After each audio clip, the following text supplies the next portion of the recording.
All right. Okay. Everyone hear me? Good? Thank you, everybody, and welcome back. We have so much more for you guys. Today, we will be still covering, we have quite a few papers and topics to kind of review, yeah? We are lucky and blessed to have our next section covered by our moderator, Nalinat Disawadi. Sorry, yeah, my Thai is never so good. And then we will review some papers by one of my mentors, Dr. Worapoj Songcharon, and also by our fellow colleague and teacher, Mr. Laurent Avril. Please, can I bring Ms. Nalina? Yes. Can you give it up, please? Thank you. Awesome. Thank you very much. Thank you very much. My name is Nalinati Suwat. Yeah. You can call me Chip, by the way. And I am full-time lecturer in our campus, in digital communication design, Silpakorn International, in Silpakorn International College. And today I would like to introduce and call Dr. Worapoj Songcharan, which is his our special guest today, and Dr. Worapoj is specialist in VR, AR, interactive interface designs, including with the user experience, and he's got so interesting profile. So now I will hand on to Dr. Worapoj. Thank you. Good afternoon. Good afternoon. Thank you very much. My name is Worapoj Songcharan from Bangkok University International. Today, I like to talk about some topic not about AR or VR. Some topic that really close and could benefit to anyone. Yes. So the study of the communication through photographic compositional preference for generations Z. All right. Okay, let's try that. Okay. In the past, when we're talking about photography, right, from the previous session this morning, photography could take a few processes to take a picture. This picture from Ansel Adam and some of the topic was taken by a professional photography. It could take a lot of time to explore, to practice, and to produce, to get one single image. Yeah. And then when we develop into the,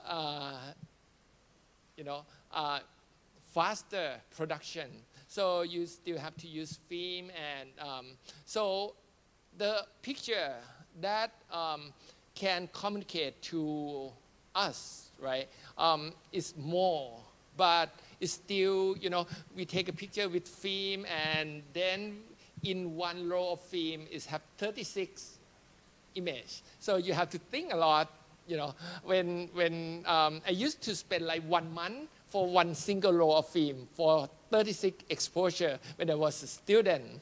But so when we're thinking a lot, it's good because you can more, prepare or careful. When we shoot something, we have to think more than before. But nowadays, right, with the digital technology, everyone can access the camera, which is integrated to the smartphone. So we took a lot of pictures. Like in this case here, the monkey, right, could take a selfie shot, so to produce some interesting picture. Or some of the smartphone, you can trigger the shutter with smile. So you can see the camera trigger the picture, with the selfie with the tourist, or, some of the picture. So the point is, when you're shooting or when we taking a picture from this graph here, you will see a lot of difference between in 2012, this statistic this graph was produced. I think it might be a bit hard to see the number from this screen, but the curve of the lighter, okay, you can see the, okay, I think this not so clear. So you can see the graph that going down, right? That is a traditional camera, or we say film photography. And the one that going up is the digital photography, right? Okay, so the idea is approximately 1.4 billion photo has been uploaded and taken to Facebook. That is like 10,000 times of the number of the photo in the Congress library. So that's how much, you know, picture or photo can produce in the last 20 years since, you know, since after year 2000. And then on this chart here, right, we're talking about the number that they say the smartphone caused the photography boom. So most of the 85% of the photograph that taken over the last 20 years is producing by the smartphone, and only 10% that shoot by the digital camera, and then only 4.7% that shoot on the tablet. Yeah. So on here, I like to compare the number between the 2013, which is 660 billion picture was taken, and 1,200 billion 4 years later. So which is double in 4 years. Okay. And now, what is the problem? I think everyone, this is going to help everyone to get a better picture from your smartphone or from when you take a picture. Some of the picture you can see this pole right here stuck on the head of the models, you know, because sometimes when people lift up the phone and get ready to shoot, they have no idea, you know, just focus on the models or focus on something, or you got your head cut off, or you have like, you know, not balanced on the food, because this is one of the subject that a lot of people shooting recently. So how we solve the problem, the research objective is to investigate which type of photographic composition rule that easier to use and understand, and which one is more difficult to, you know, to use or to understand, and then why that type of composition is so effective or less effective, or which type of that composition is interest them. Procedure. Phase one, right? We doing the grouping and comparison analysis about the idea of best practice, which is a lot of theory, a lot of idea about composition. And then we put it together as the construct the questionnaire, the form. And then on phase two, right, we test to the group of students. And we have like 5 separate groups, you know, from different university and Thai and international. And then we also let them doing the questionnaire that we produce after the activity. So they have to do both between the questionnaire and also go out and take a picture. So in order to group it, right, so we have to finding the best practice. So we have a lot of idea and a lot of I would say composition concept, you know, through art and design, and how we mix this together, right? So how we group it together. So we group it into total of 9 rules. So the first one that we group, the first group is one of the most popular idea is using grid. So you can see in every camera or every phone nowadays, right, it's come together with the grid. So you can turn on the grid and use it. And interestingly, a few is quite a good number that, people didn't realize the grid is come together with your smartphone app. But something interesting about the grid here, if you look at the top left one, right? This called rule of third, which is divides the image into 9, vertical, 3 portion on the vertical and horizontally. So you have 4 intersections of the grid. And the top left corner, which is that spot, is more effective, like 41% look at that spot first, and then 25% look at the lower left spot of the intersection, and only 20% look at the top right, and 14% look at the bottom left or bottom right hand. So the idea of this grid, how it works, right? So you put your point of interest onto the intersection or align the horizontal line or vertical line to the grid itself. And also we have something a bit more complicated. It's the phi grid, right? Which is, or some people call golden ratio, or it's called Fibonacci, right? Fibonacci grid. So this grid here have a curved spiral, or sometimes we call spiral. So on this grid, it's quite complicated. Some of the modern camera integrate that grid, onto that. But for the grid, right, you can see we have a different type of grid.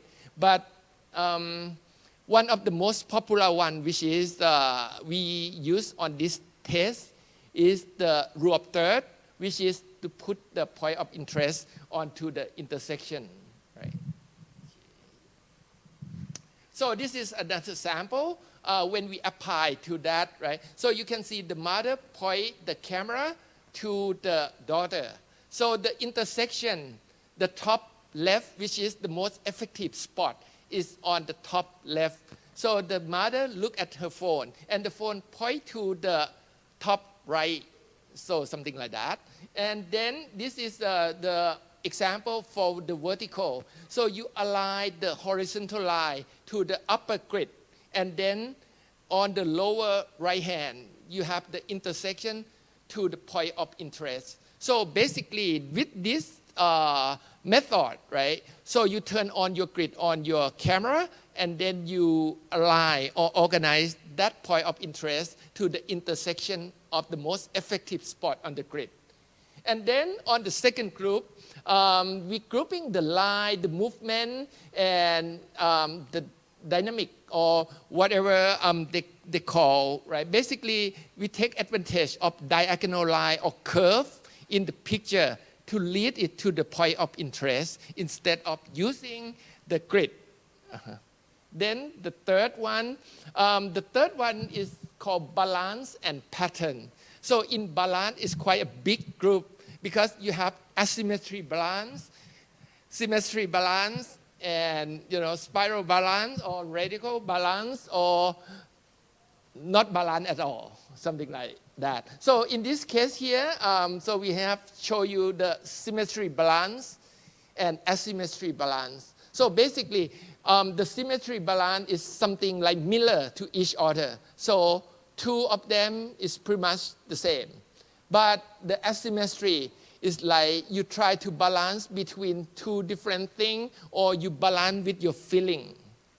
And then discordance balance or off balance is not balanced at all. So basically, the human mind is more comfortable with the balance, but they always like a balance, to give them the good feel of stability, but sometimes it's boring. So if you want to create something more exciting, so you just throw them or make them uncomfortable. And one way to make them uncomfortable is off balance.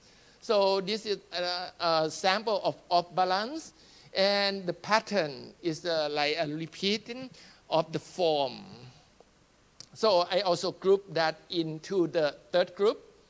And then the fourth one. The fourth one is talking about the viewpoint, which is quite interesting that we separate into three kinds of viewpoint. The first one is a standard viewpoint, which is the adult height, about 150 centimeters above the ground. So that is a normal viewpoint, which is everyone see that. But how do we make something more interesting? So we make, something that's strange from the normal. So we do something called bird eye view and snail eye view, or we call high viewpoint, which is shooting from the top to the bottom. On this example here on the right hand, right? So you can see we take the camera up and shoot it down. So instead of using the standard viewpoint of normal eye view, so we lift the camera up to the sky and shoot it down. So that way you will see a different kind of viewpoint, and it suggests a detail or elaborate more detail of the image. And then in opposite, right? So we drop the camera to the ground level and shooting up with the high viewpoint. So it's like you pretend yourself to be a snail. So when you shoot it, so you shoot something that is quite different from the normal eye view. So this could make your picture more interesting as well. But be careful, they will some of your model might step on your camera. Okay, and the fifth group, right? We're using a background, the idea of the background and contrast. So I group the background and contrast together. So the idea of this part here is just create a contrast. If your subject is light, the background could be dark. If your subject is dark, the background should be light. Or if your subject have more detail, the background should be less detail. So that's the idea of the contrast. So that is the way that when you shooting something, right? So you have to find the good background for your subject. And then number 6 is creating depth or dimension on your image. This one is a bit complicated. It's a combination between foreground, medium ground, and background. So you have to find these 3 elements in your picture before you're shooting it, right? And then put them together. For example, on this case here, we have the tree as a foreground, and we have one mountain as a background, overlap each other, and then the third one as the background. So you have foreground, medium ground, and the background. And on this example here, we have the pole of the ruined temple as the foreground, and you have the Buddha image as a medium ground, and together with the stupa, and then the mountain on the back is a background, something like that. So on the number 7 is something called framing. So basically you take advantage of your environments to use the environment as a frame. So in this case here, I use the shadow, the dark layout of the tree, the dark outline of the tree, and then when you shoot it out to the scene, you will see the contrast, and also you see the tree as a frame, and you see the cottage on the center of picture. Or on the example here, use the one of the ruined window as a frame, and you shoot through it. So basically, you take advantage of the environments to use as a frame and put something you want to focus inside that frame. And number 8, yes, which is the close-up or cropping. So this idea is if you look at something, they have so many details. You lost the idea of what you want to focus, so you want to move your camera closer until you see only one subject, clearly. So that is a good one of the good tricks. And the last one. So we combine all. So we call mixing the rule, right? Basically, you combine or you want to break the rules. So do something against the rule, or you want to experiment with the new idea. Because in the real world, you're not going to use only one, some image, some photo is not only one of the concept of composition. For example, in this picture right here on the beach, right, you can see the shadow is shooting up like, a bit like bird eye view. At the same time, you can see the shadow was pointing to the person on the scene as well. So basically, it's like a several idea is all together. So in real world, you not only stick with one rule, but at least some of the rule, when you combine it, right, that will help you to make more interesting composition. So the result, on this comparison, year 2019 and 2020, right? The composition that have attract the most interest is a bit different. The 2019 is viewpoint, which is have 21.6%, but 2020 is framing. So that is, the popular one. But however, on the second one, right, on the 2019 is the line and movement, and the second one is the viewpoint, and the third one is the balance and pattern, and the third is the grid. Okay. Now this is a comparison between each group. So when they look at the picture, can they identify correctly? So the sample of the opinion that they feel they can understand, correctly is the grid or the rule of third. And I think all 5 groups have the same, which is more than 50, and the rest of that is a bit different. And on this rule here, the sample of the one that hardest to understand. So this is kind of mix between 2 composition that they thought is hardest to understand. One is called creating depth, and another one is mixing the rule. And now we compare between 5 groups, right? Which one that they can identify correctly.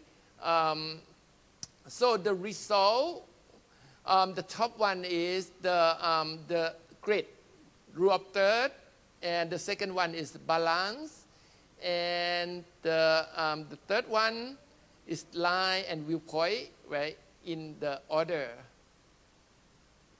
Okay, so now we also compare to the picture, because sometimes they can identify easily, right? And this chart here, how they produce. So I think the framing that the most accurate that they can produce, more accurate compared to the first one that they identify. So now I'm going to compare between the one that they can identify and the one they can produce together. So on the score that the sample of the perception, that is score that they can identify, and the one that sample of the photograph is the one that they can produce. So it's quite similar result, because 90%, right, they can identify framing and produce the framing. So that means framing is quite good and communicable, that they can produce it and identify it. And the second one is viewpoint, and the third one is rule of thirds, which is some of a bit different.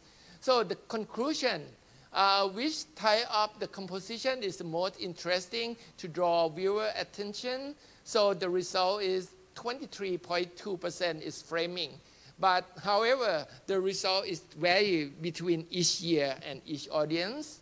And which type of composition rule is easiest to understand and why? So framing is have the highest percentage, is 90.05, 90.5, because it's obvious elements that consider as a frame, and they put that frame over the point of interest, so they can achieve that quite accurate.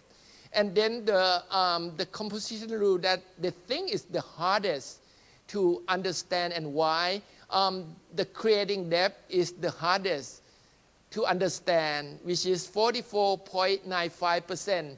The reason, because of the sophistication to identify between foreground, medium ground, and the background. And then you have to put all these three related to each other. So it's quite hard for them to find what is considered as a foreground, medium ground, and background, and how these interact to each other. And then, so the last choice, the choice of composition. So which one you're going to use at the end? So the framing maybe is a good idea to, maybe you look for, when you're shooting, you want to find the frame around yourself, and the viewpoint, which is if you choose something, you want to make this picture more interesting, so you might want to put your camera a bit above the eye level or below your eye level to create something more interesting angle. And the third one, of course, come with every camera, so you use the rule of third. Yes.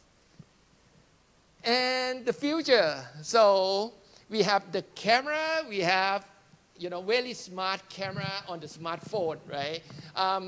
Right now, from my direct experience with the phone, right? The phone can suggest me the composition. The phone can produce the very sensitive, low noise, and without using tripod in the low light condition, something like that. And in the future, so this kind of topic like computational photography, machine learning, composition, suggestion, reproduction of the super low light, those kind of topic, right, is ongoing with the smartphone nowadays. So that could produce something that interesting. And of course, I will be interested in, how this will develop in the next 5 years or next 3 years. And one thing that really bothered me about the phone, right? So one of the weak points about that is the pixel count, because most of the smartphone now advertise as like 108 megapixel. But when you produce 108 megapixel, the quality is not unacceptable, unless you doing like by pixel to reduce it to produce like 12 megapixel, something like that. So I would be interested in the development of the sensor, if they can using a bigger sensor on the phone in the future to have a better quality per pixel, something like that. All right, okay. So that's it for today. Hope you guys enjoy it. Thank you very much. Thank you very much. That is a very, very interesting topic, and wow, to be understanding why one pictures could tell a lot of stories inside that. Very interesting. However, I will take my opportunities, as a moderator to ask the question, Okay. before the other audience will do, because I did research your work, previous works a little bit.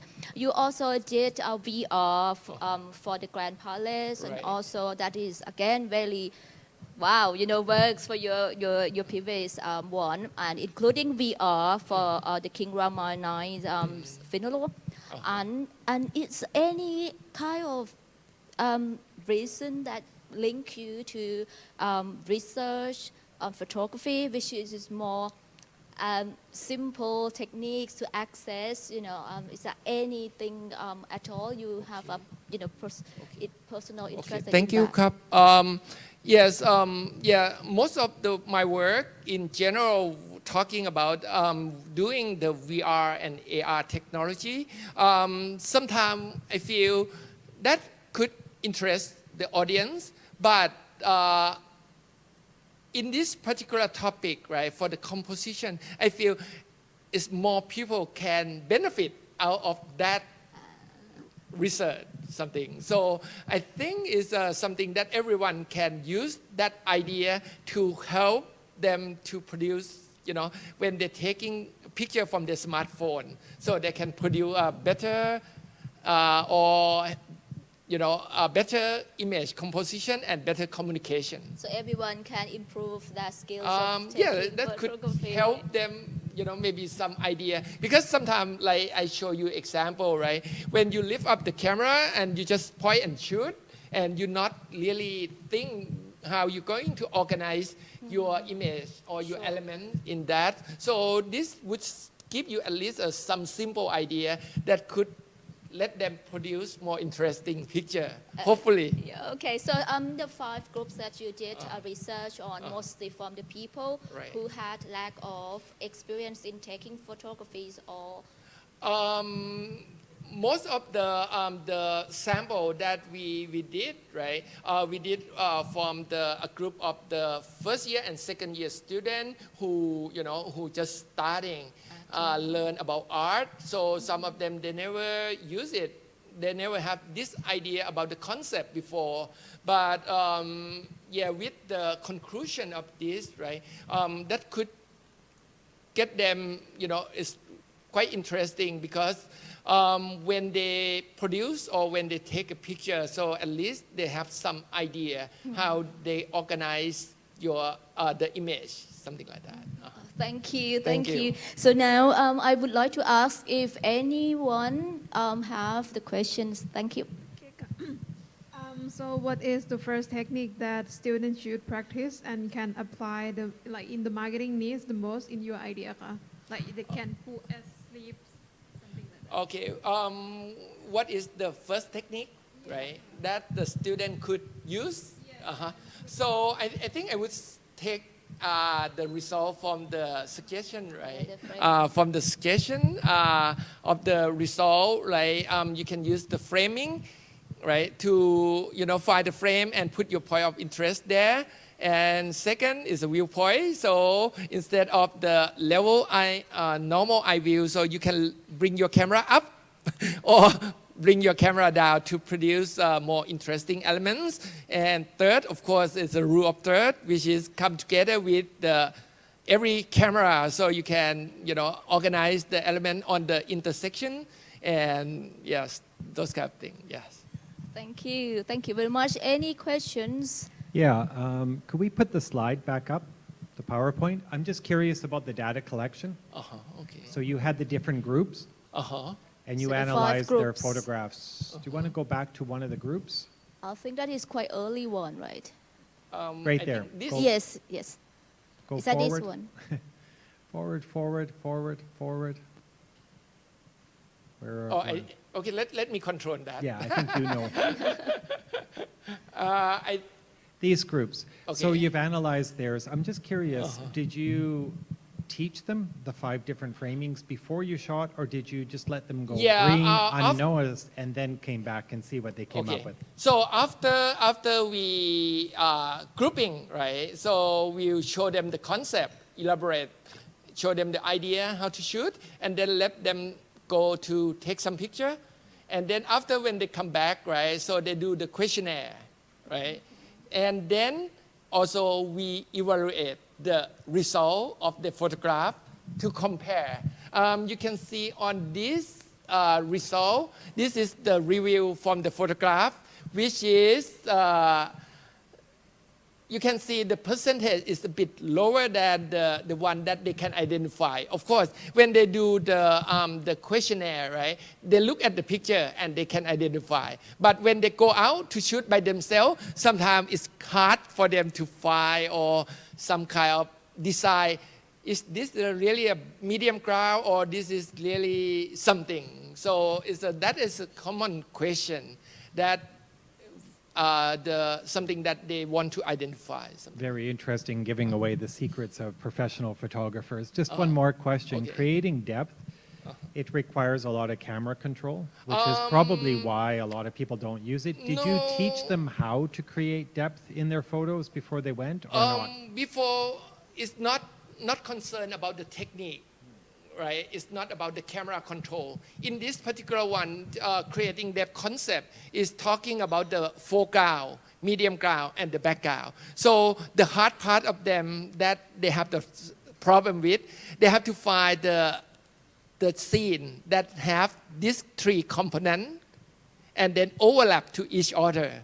So sometimes they cannot identify which one should be a foreground, medium ground, or the background, something like that. Yeah, that is the downside. Great, thanks for that. Yeah, thank you. Okay, so one more question from Ajahn Gabriel. Yes, I'm actually, as a photographer in teaching the subject, I have to teach exactly everything you have here. And sometimes I wonder, because my students they're not here, so it's okay. They really adapt with Instagram. And you know, when you work with the square format, Right. then are these rules the same? Is it working the same way in square than it works in a 16:9 or a different 4:3 ratio? Okay, to answer your question, very interesting question, because right now we have different platform, and the generation C, right? Normally when they shoot from smartphone and share on Facebook, IG, and a lot of social media difference, and especially for Instagram, is a square. I would think certain rule you could apply for that, but I do not think the five grid or the rule of third will be able to use that rule, right? Because since it's square, so the proportion of it is quite different. But in certain rule like depth, creating depth or balancing element, or I think framing or those kind of concept is still working. Yeah, but for the grid maybe slightly different. Yeah. Thank you. Thank you. Thank you very much. Is there many more questions? Questions? No. Okay. Okay, You think is that maybe come to my question? Okay. Just a very simple one. You think it would be any applications that going to, To help? yeah, for these or I think right now, Ideas. for example, on my new phone, right, it have something called suggestion composition. yeah. So, with the new Samsung Yes. phone, right? So if you turn on, when you point the camera up, it suggests is it good or you should back off a bit or Yes, something yes. like that. So that is a near future or even right now, right? With the new smartphone, you can even let the camera crop it for you, something like that. And you think that would be quite beneficial? I think for- some of the feature is quite benefit. For example, some of the feature is called moving image, Yeah. right? Basically, when you lift your camera up and shoot it, sometimes your target is close your eye.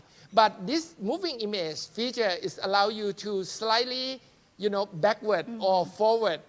You like kind of buffer your Yeah, image yeah. in maybe a few seconds. So that you could choose the composition that right or something. I think some of the feature could really benefit. And one of the feature I like a lot is the low light performance,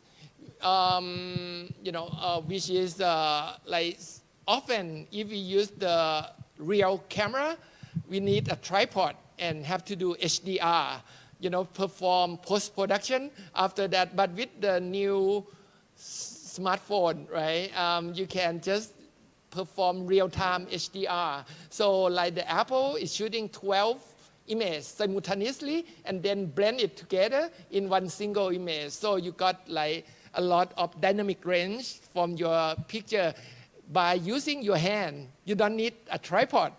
So but the downside, as I say, the amount of pixel, right, that's is true. quite low. Yeah. So if you want a professional printout, so that may be not a good idea. You still need a professional camera.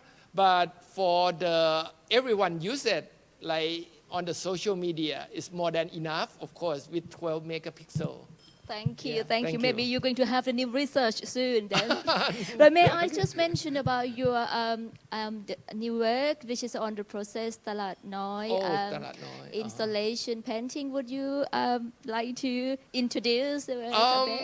Yes, this is one of my project that I haven't done for many years since, is require a lot of drawing and painting as the beginning stage before we project to the wall.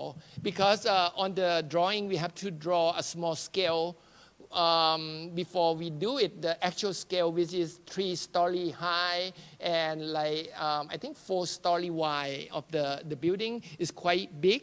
But so the way we do, we create that on the small drawing first and then paint and see how this work in the proportion. But I would not call a painting project because the idea of the art, right? We want to drive the sustainable tourists to the communities.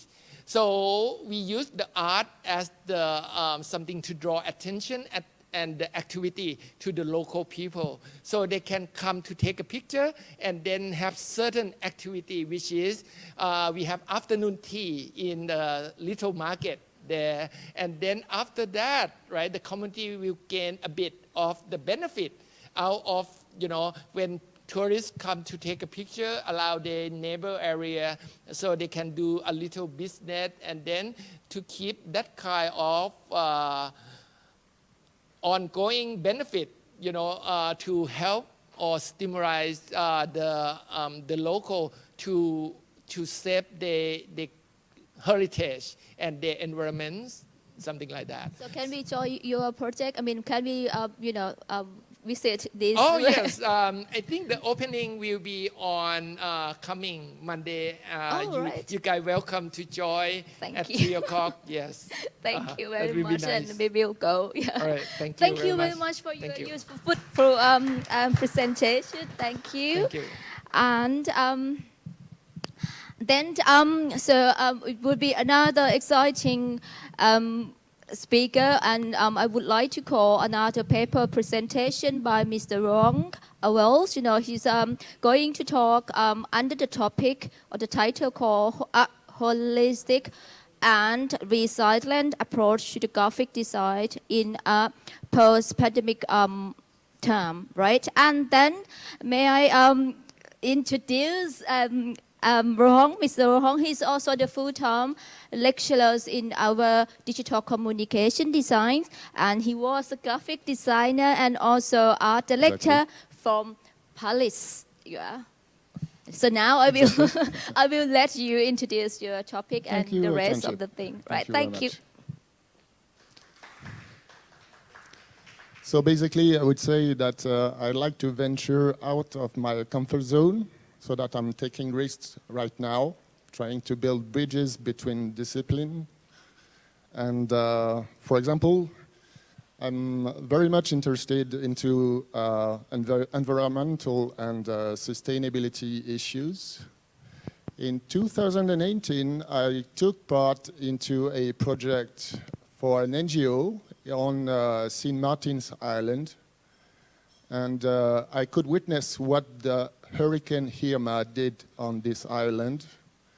And the purpose was to build a fab lab to help people recover and prototype new solutions to build a kind of survival kit for hurricane situations.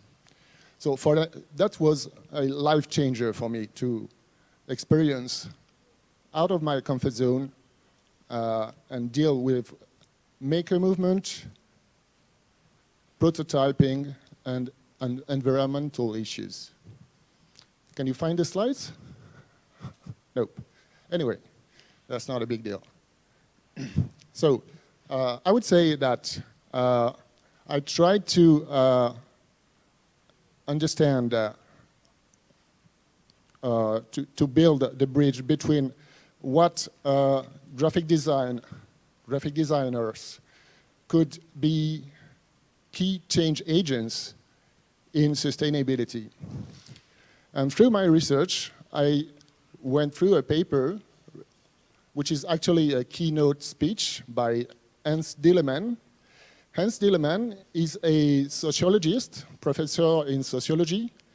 He's working at Mexico City University, and he did this keynote speech in 2007 about the fact that designers and artists are key change agents in sustainability.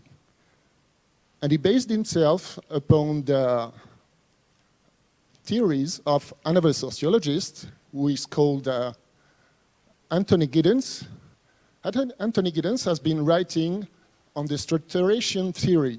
Structuration theory is explaining how societies can evolve and in which way societies can evolve, dealing with notions like reflexivity. And reflexivity is especially the notion that Hans Dilleman focused on to help him understand why artists and designers can become key agents in sustainability. So, in short, reflexivity is the way that one another, individuals, can reflect upon their lives just to redesign their lives. And doing so, they are actually avoiding a kind of social determinism, which is a sociological notion that has been dealt a lot in sociology, starting with Bourdieu and other godfather of sociology. So, thank you. So may I come back? Okay, this is what is the title. So yes, Hans Dilleman, just one argument he just put forward is the fact that dealing with sustainability, in a way, is the art of being different. And thinking so, the art of being different, that's what artists do, actually. So in a way, artists and designers may become key agents into sustainability and awareness raising. It's a short idea, but it works. So yes, dealing with, when you understand what has been happening during this COVID-19 era, about our consumption patterns, there has been a drastic shift in consumption patterns, actually. All of a sudden, when COVID-19 struck, people went to consume more, let's say, more basic goods in a way, in a survival way. I mean, so that you may consider that this COVID-19 era is making ourselves and societies reflect upon themselves. And for example, I went upon this survey by Ipsos and EDF, which is a recent survey, international survey, where they have been asking questions in different developed countries. And one interesting question, two interesting questions actually. The first one was, they asked people, would you prioritize growth and employment over environment? And main developed countries answered that they preferred to emphasize on environment, except Arabic countries. The second question, which is interesting, was what would you think your government will be doing in the next few months, in the next months? And the answer was that people think that their government will be continuing emphasizing on growth and employment. not an environment. So it's dealing with reflexivity and the way people can reflect upon their lives to go towards a redesign of their lives. When you consider this kind of picture, it's an overwhelming eyesore of commercials and advertising. Does it make sense anymore today? I'm just asking. So yes, designers, key change agents for sustainability. Though this picture is blurred actually, but anyway. This is a famous Parisian store.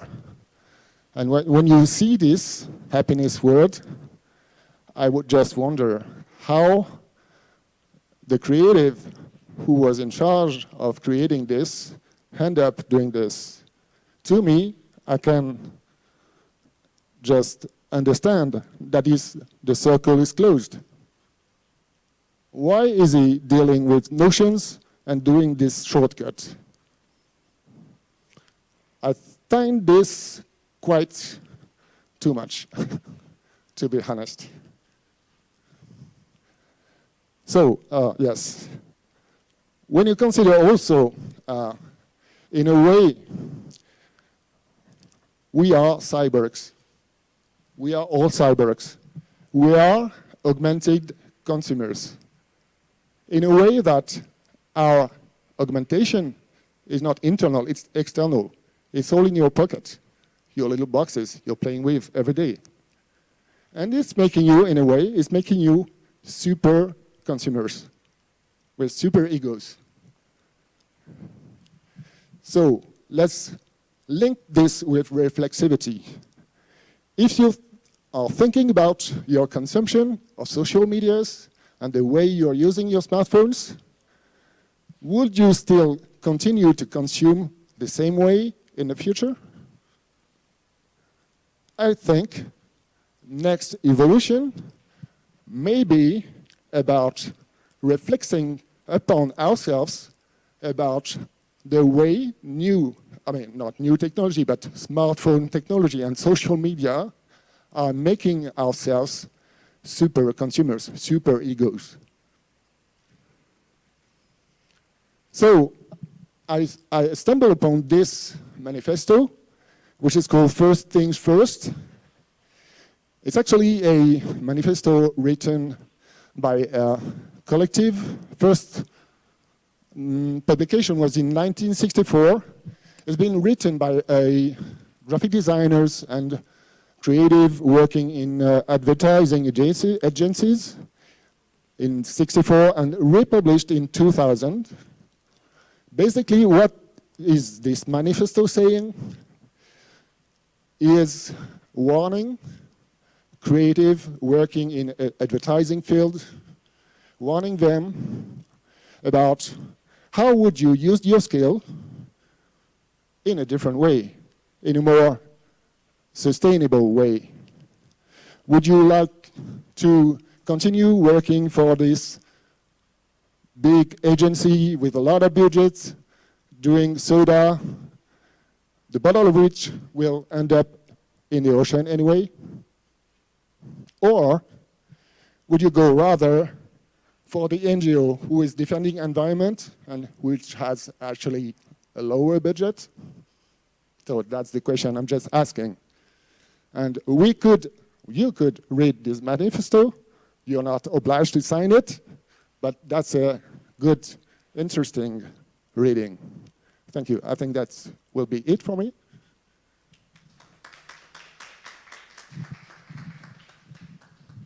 Thank you very much. That is a kind of create a lot of new ideas going to approach to the new way of living, isn't it? And I just ask to have a deeper answer if maybe anyone already had that in mind. Yeah. So the environment and the new way of living is connected to each other now, right? And then you find that it is maybe going to change soon. Yes. And is that already happened when you, were outside Thailand, or it has just adjust to have this thinking when you come to Thailand? You Or mean is that in? my awareness about this Yes, subject? yes. I was talking before about my experience on Sint Maarten Island, Yeah. and really this was a life changer for me. To experience 1 year after Hurricane Irma and see how the dwellings and the poorest district of the island did handle this catastrophe, this issue. You still had like car wreck over the streets all again, and you had roofs like open roofs, and people didn't have any money to fix it. So this Fab Lab was aiming at helping the poorest district of the island. We did actually a Fab Lab in a truck, and we went to organize workshops in the poorest district of the island with the villagers, and having like 2 3D printers, woodwork tools, and it made also during this project think about how we could have built this survival kit the best way possible. So we ended up doing a desalinization prototype, like wooden desalinizator to use seawater and make drinkable water out of it. We did like a rocket stove. And then again, it made me think we could have done it better, because following a hurricane like Hurricane Irma, which is massive and very destructive and very traumatic for the people, just after the event, they have to survive. What do they need most? Except water. Water will be supplied by governments, let's say, anyway. Food, actually, there is solidarity between the communities. So they can open restaurants and take food and eat together. That's not a real big deal. What they need most is communication and electricity. So communication, how you do this? There are antennas who are not active, but you can still activate it. And that was the job of another Fab Lab working in Guadeloupe, who did a new network to use those antennas, even if there is a blackout, actually.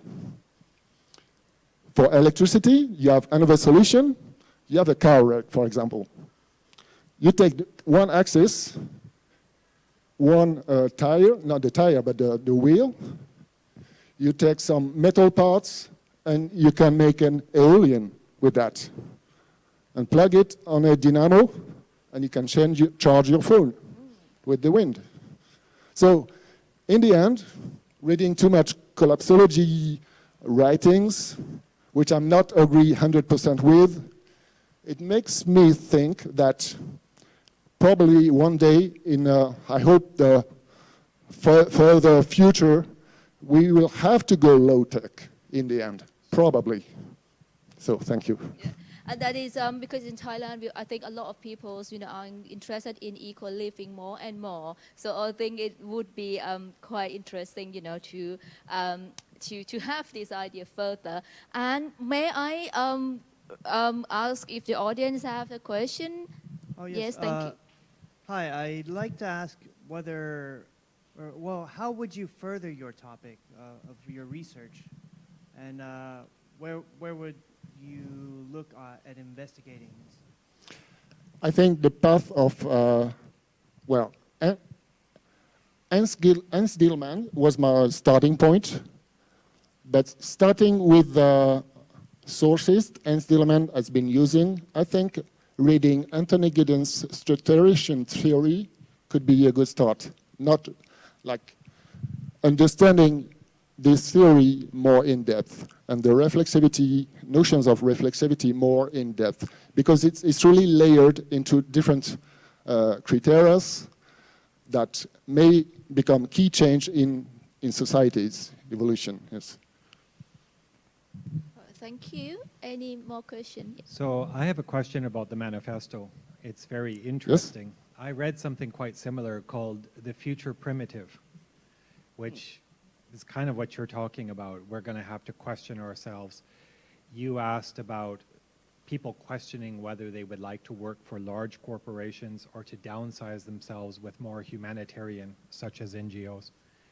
Do you think that's happening?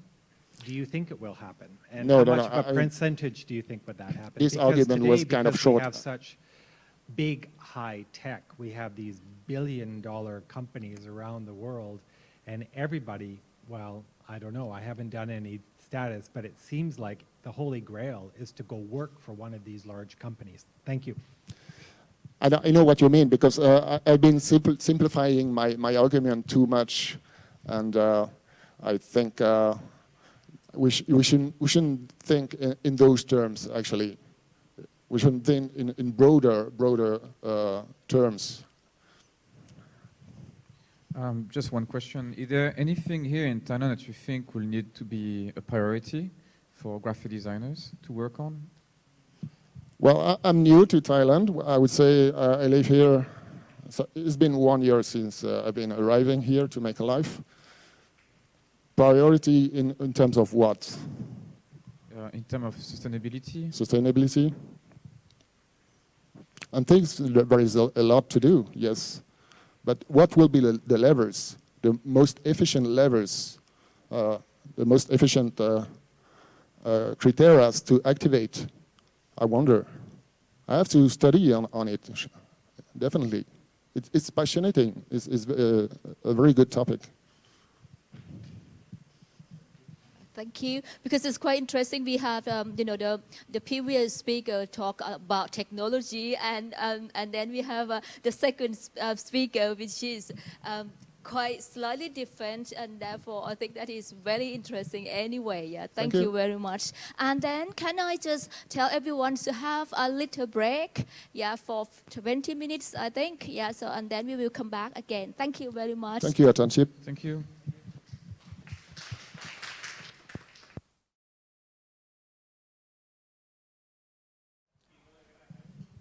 Thank you very much, ladies and gentlemen. Welcome back from lunch, and we're excited to resume again. Yeah, we have a lot more coming up, and ahead we're going to talk. We're going to have a lot more discourse on creativity and art. We have 2 more keynote speakers that we have online.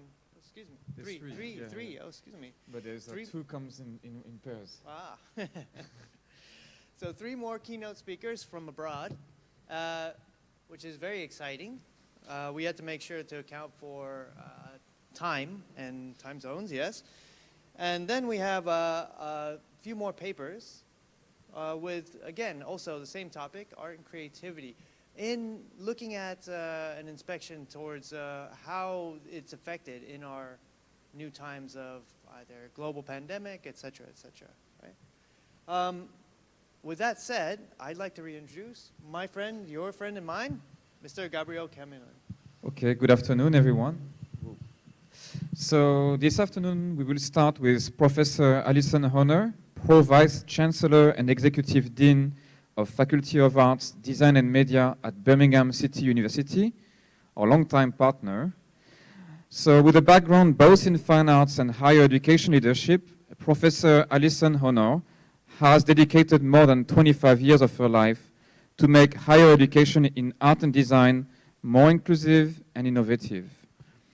Her topic today, creativity as a catalyst for post-COVID recovery, is perhaps something that we all need in education after this challenging year. Thank you. I will let Alison talk now. Hello, Alison, are you here? She's not there yet, right?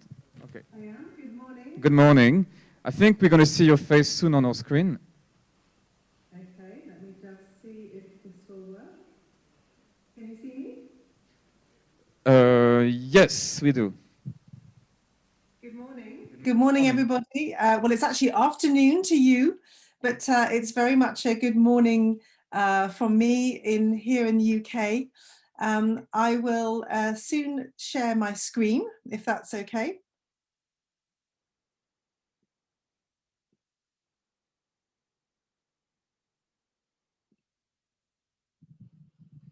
Yes, we're excited. Awesome.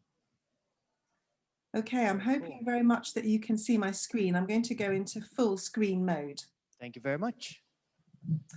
So yes, good morning. And I'm so sorry that I can't be with you this year, as normally I would be with you in Thailand to come and see my very enjoyable visits to Thailand.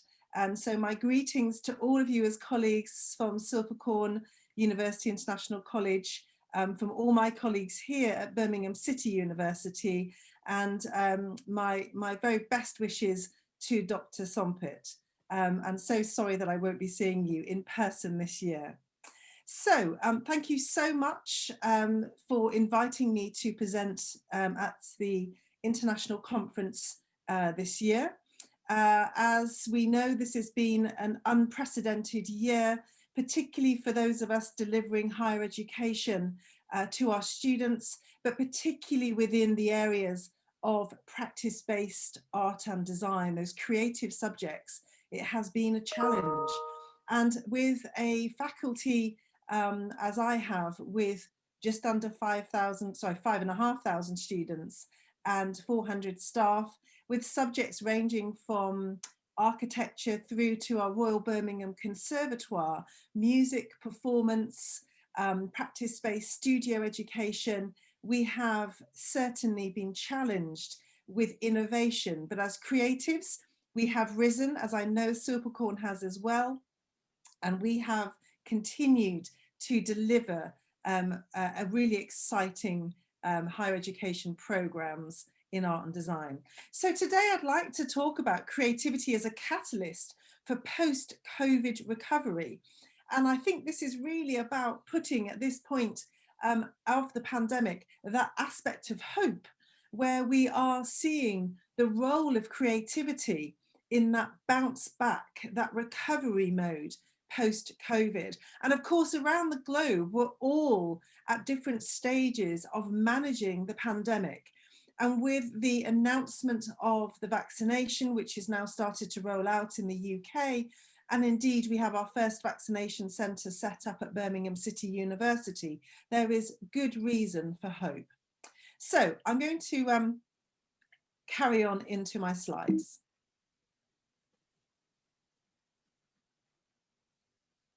So first of all, I'd like to talk about 3 stages: creativity pre-COVID, pre the pandemic. I'd like to talk about it during the pandemic, during COVID, but I'd also like to talk about it in terms of post-recovery. And I think it's really important to think about the value of the creative industries. And I'm painting a picture here around the UK creative industries, because this is obviously an important area of growth for the UK. So its value in terms of industries is around 111 billion. We've seen that grow year on year, and it's now generating 12.7 million pounds an hour. So every hour, this is the income that it is generating. This is the net worth that it brings to the UK's economy. And we know that it's growing 5 times faster in terms of its annual growth than any other UK industry. So this is an important aspect to the UK, particularly at this time. So this is what we had in terms of its value pre-COVID. It has obviously been a very challenging time in the UK, as it has around the globe, particularly to those areas of museums, art galleries, our theatres, and our performances, which has been a huge challenge to be able to continue with those public face-to-face mass events. So if we break down some of those UK creative industries, we start to see where that growth is. And this is really starting to help define some of those growth areas for our curriculum.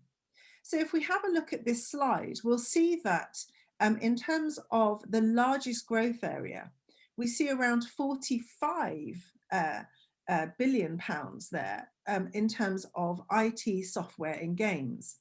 And what we've seen during the pandemic is the emergence of what we're now calling, certainly in the UK, and is emerging around the globe, as create tech. And as you may know, we have STEAM and we have STEAM House. at Birmingham City University, which are STEM subjects with the arts. But now we're starting to see this emerging area of create tech.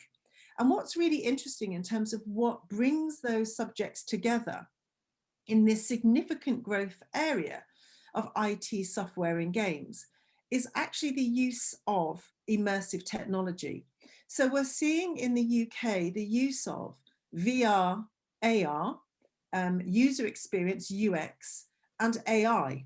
And we're starting to see that not just within IT software and games, but we're starting to see that almost as a new media, similar to using a paintbrush or a pencil across areas of fashion design, fashion retail, retail experiences.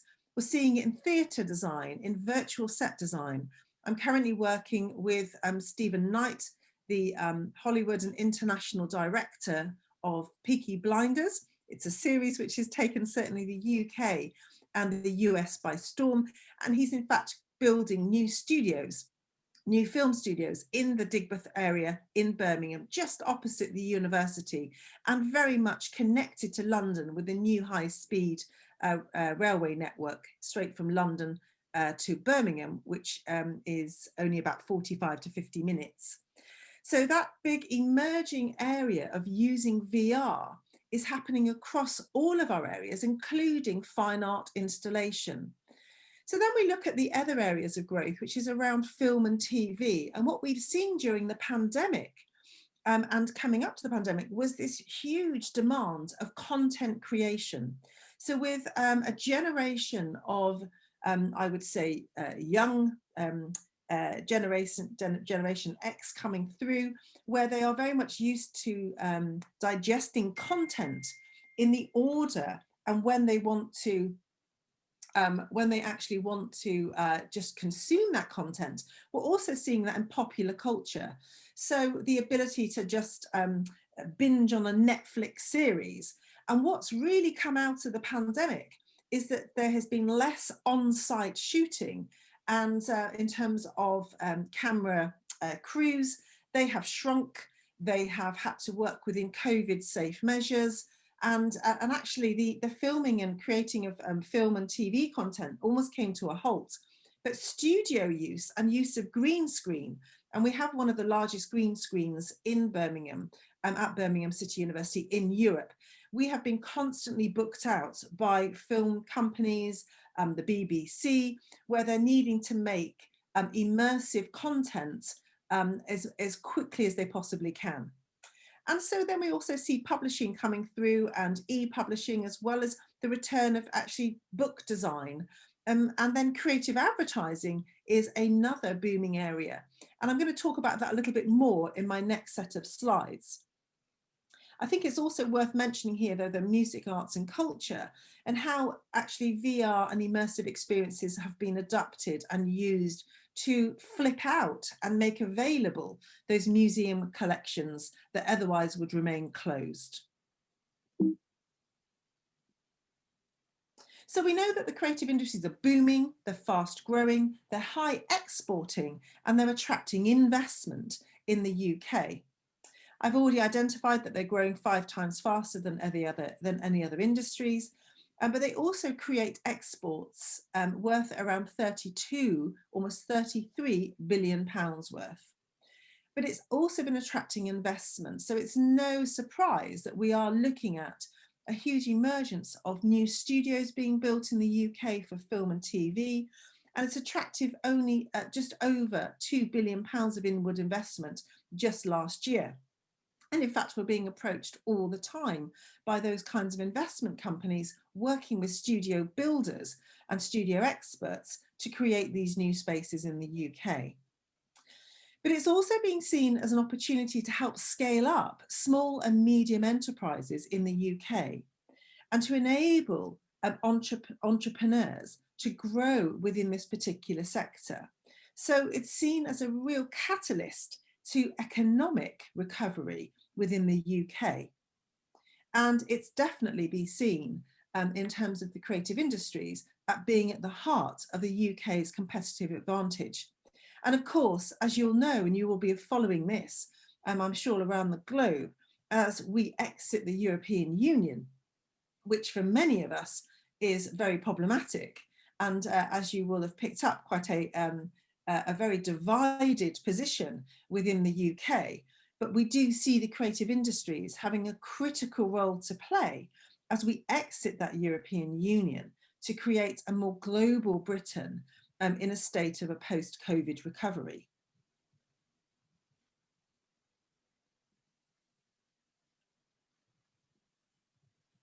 So let's talk a little bit about creativity during COVID and during lockdown.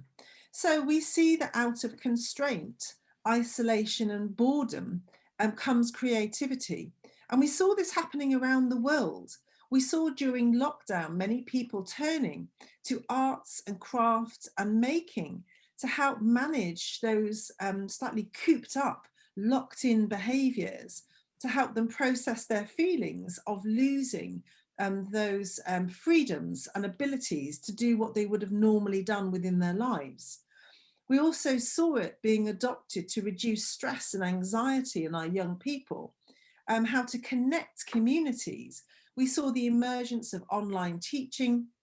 We saw community groups creating art lessons. We had virtual choirs.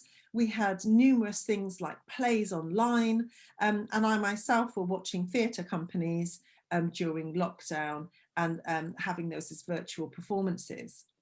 And we know that this draws on the sense of art therapy, which uses approaches which help to explore self-discovery.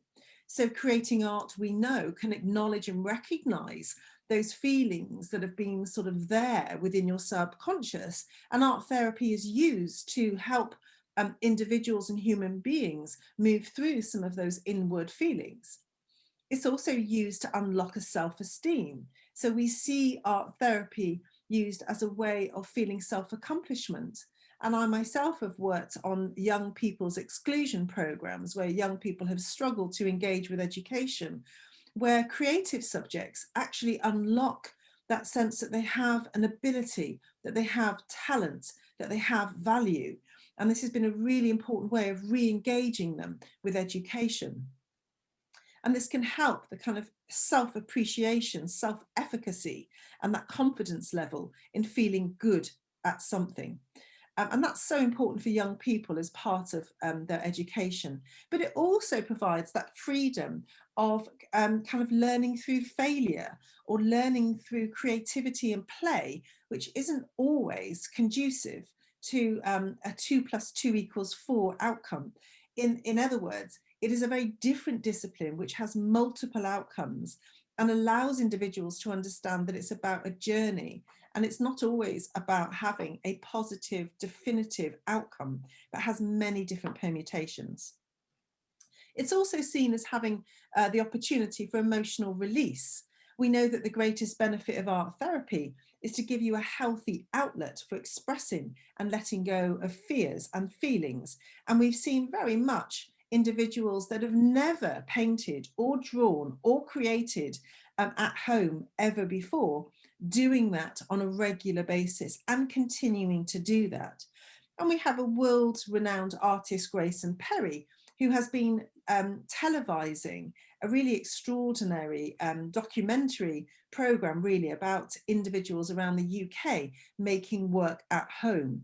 And he's created a really amazing exhibition of the unknown artists that have just created work behind their closed doors.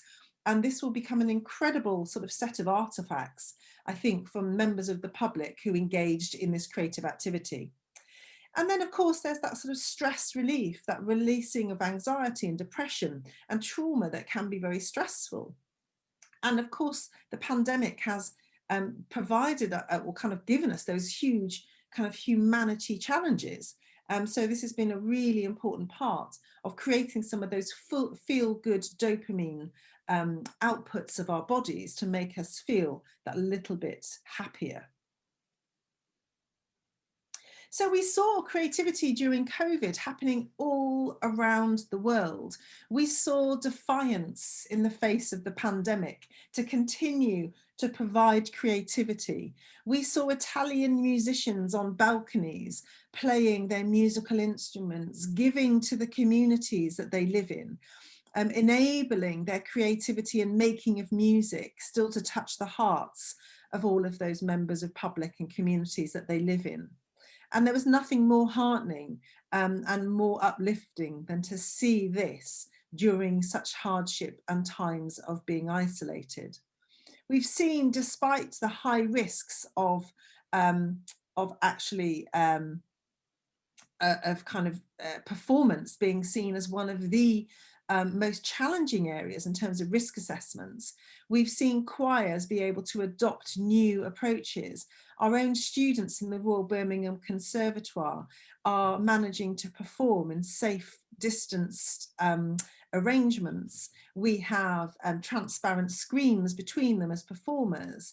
We've gone to great lengths to make sure that they can still perform within their spaces. And of course, what's been really interesting is the use of technology, where they've been able to be working in their own bedrooms and in their own houses and at their kitchen tables, performing, playing their instruments, and then managing to edit and to compose using some technologies and some platforms to continue to perform as a group. So that idea of group performance was still able to continue.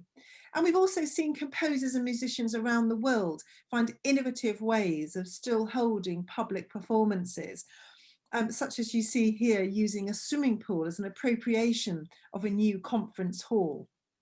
And so again, creativity defies that sense of isolation or not being able to be together. And then we've also seen an emergence of new art forms. I've always been incredibly involved and incredibly interested in urban art forms, having been involved in 2008 in the new kind of the emergence of urban art in the UK. I was very much working with urban artists within cities of London, Bristol, Brighton. And here we saw the emergence of Banksy, and I have worked with him myself and other really emerging, interesting urban artists. And I was also part of the first urban art auction at Bonham's auction house, fine art auction house in the UK. And what's been extraordinary is this kind of incredible emergence of, and that kind of sense of needing to portray the feelings of the nation. And we've seen that all around the world. And urban artists are so brilliant at capturing those kind of socio-political images. And they've been doing this in all kinds of spaces around the city. And these are really powerful, I think very capturing images by these urban artists.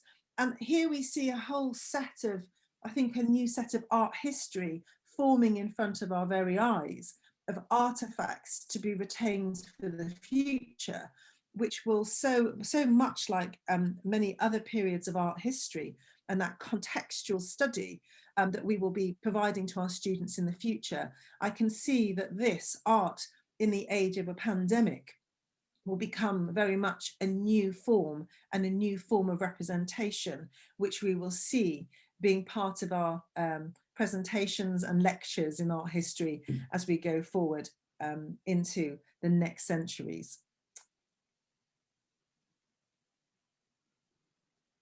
And this is one of our very own graduates actually producing work. We have a huge active scene of urban art in Birmingham City. And we see these kind of emerging all around the areas, particularly of Digbeth, just opposite the university. And these have become these kind of huge murals, which are also celebrating the diversity of the city, but these kind of animated pictorial representations of how everybody has, in a sense, you know, hoisted the National Health Service very much to the forefront of our thinking, and the value of their work as medics and nurses, we start to see these images infiltrating very much the graffiti artists of cities. And again, as I say, representing very much those kind of social, economic topics that those urban artists so often draw upon.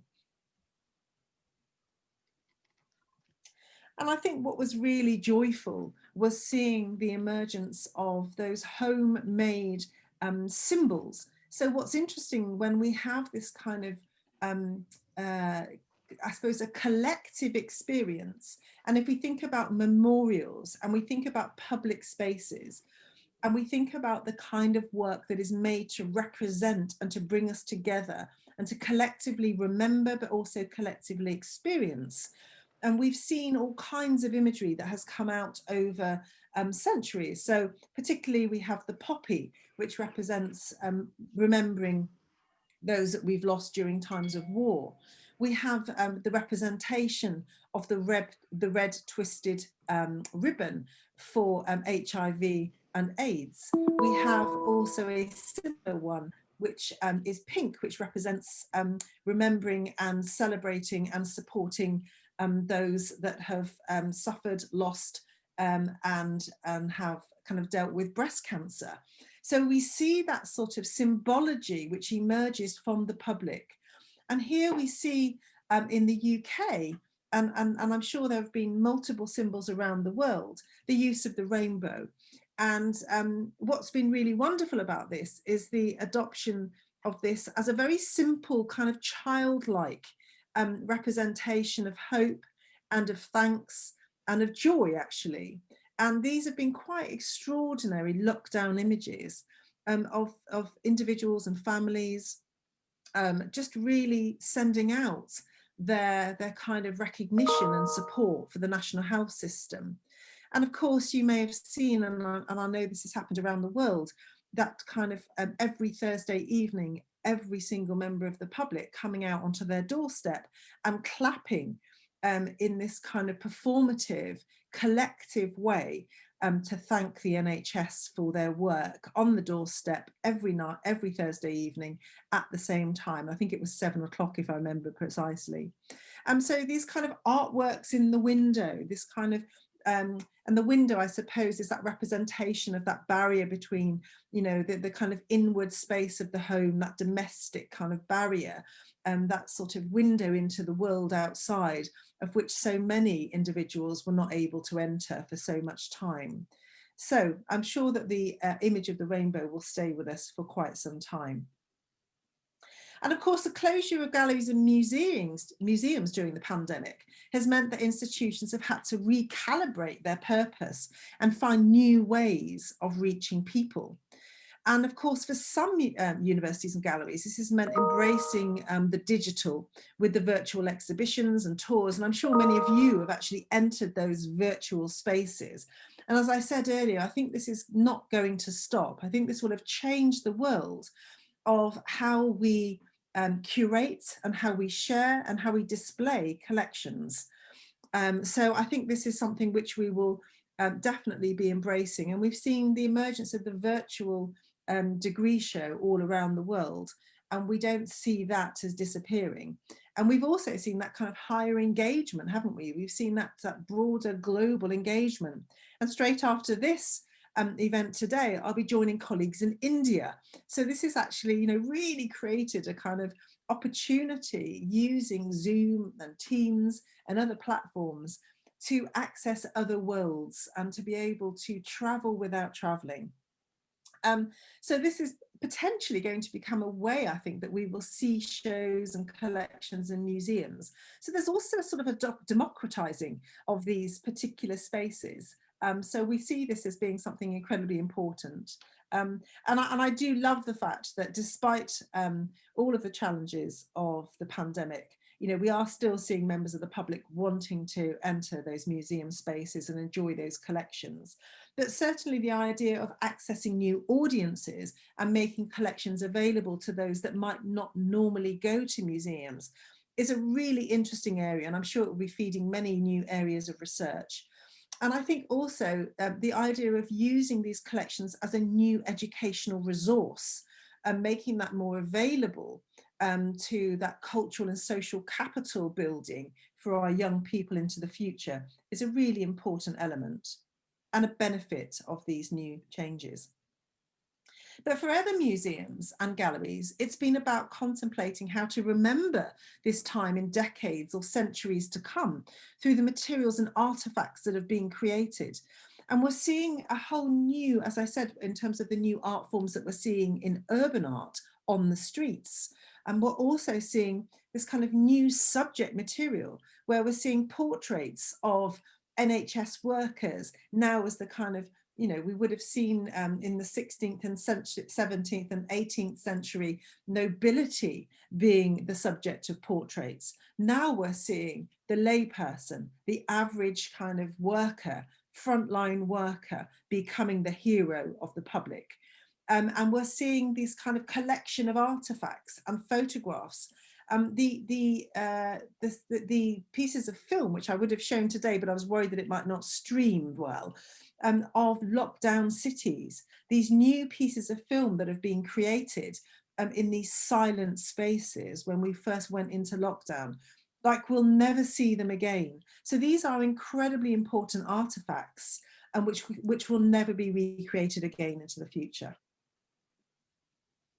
But we also know that the arts and culture contribution in communities goes way beyond just the economic. And so as part of the post-COVID recovery, we know that it will bring positive impacts to our people and our societies. We know that it's important in terms of a sense of place and community cohesion.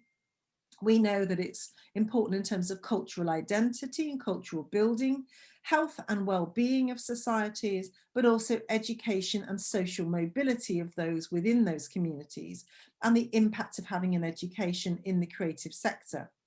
And the Arts Council England did a really interesting piece of research which really looked to make tangible the value of arts and culture to people and society just over the last couple of years. That's been a really emerging area in the UK. And so just to identify some of those benefits, we see that arts and culture can reduce social exclusion and isolation, and it's very much been the case during the pandemic, but it can create safer and stronger communities, a sense of a safer place to live. Students who study art subjects, it was demonstrated through this piece of research, were more likely to be employed, actually, than many other subjects that are studied, despite the view that they aren't quite as employable, but also that they stay in employment. And we've recently had the Leo data and had some quite interesting kind of sometimes slight negative discourse around creative subjects and employability in the UK. But in fact, we see that they stay in employment much longer, and in fact, with a longer career trajectory than many other areas. We also see from this research that 60% of people are more likely to report good health if they attend a cultural event, certainly within a year. Every year, if they attend one cultural event, they will live longer and happier and healthier. In terms of arts and culture also having a positive impact on particular health conditions, we've seen that they can contribute to important increases in health around dementia, Parkinson's, anxiety and depression. And children who participate in arts and culture are 20% more likely to volunteer later on in their lives. So to become those kind of global, active and responsible citizens. And 78% of children shown through this research that if they engage with music as part of their sort of daily learning, a part of their education at school, they were more likely to improve their performance in other core subjects. And of course, we know that there's a strong link to tourism with arts and culture. And with 10 million visitors that came to the UK, out of those 10 million, they all visited a cultural event or venue during their visit. So it's really important in terms of that culture and heritage piece. And indeed, that's the case around the world. So in terms of the role of creativity, in my last couple of slides, I'd like to just touch on, what is the role of creativity in post-COVID recovery?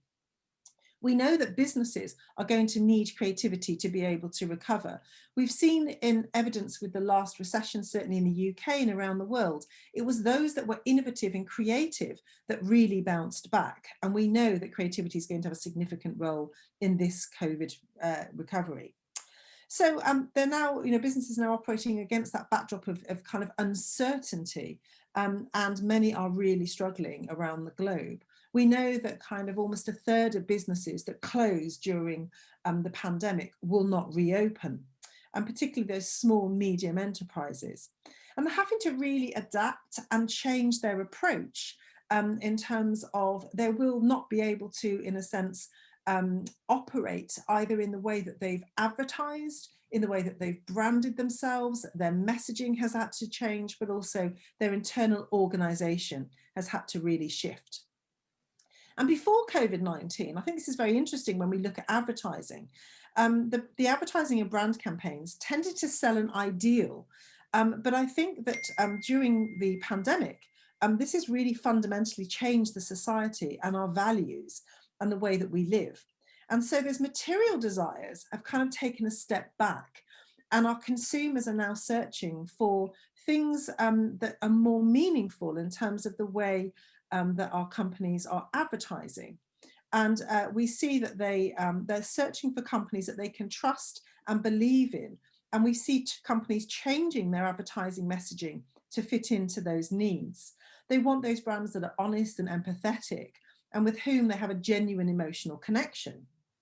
And this means that these businesses can't just rely on those kind of immediate sort of push methods of campaigns, but need to find more creative ways of reaching consumers in a sort of more meaningful emotional capture. So it's changed the kind of conversation that consumers want from their brands. So we also know that it will be important in terms of local communities and a sense of place and how it helps those to recover. So local creative industries are seen to be a cornerstone of recovery for our communities and local economies. And we can see the creative economy through place and the way in which arts and culture can unlock the potential of those creative communities to come together and to bounce forwards towards a better society and economy. And in the UK, our creative economies are seen as an economic powerhouse, bringing people back into towns and cities as we reopen those city centres. And as we have them as high streets in the UK, we kind of reopen the high street. And with so many potentially unused spaces due to closures of business, creativity is going to have a particular role in occupying those spaces with pop-up creative exhibitions and performances. So the cities are going to need those creative communities to bring it back to life. So they are going to be intrinsic in building atmosphere back into that sense of place and civic pride. So in terms of also that role of creativity in post-COVID recovery is around the mental health and well-being. We see the arts and culture as it comes back, as theatres open, as performances start again, as we see exhibitions being able to be booked to go to attend them.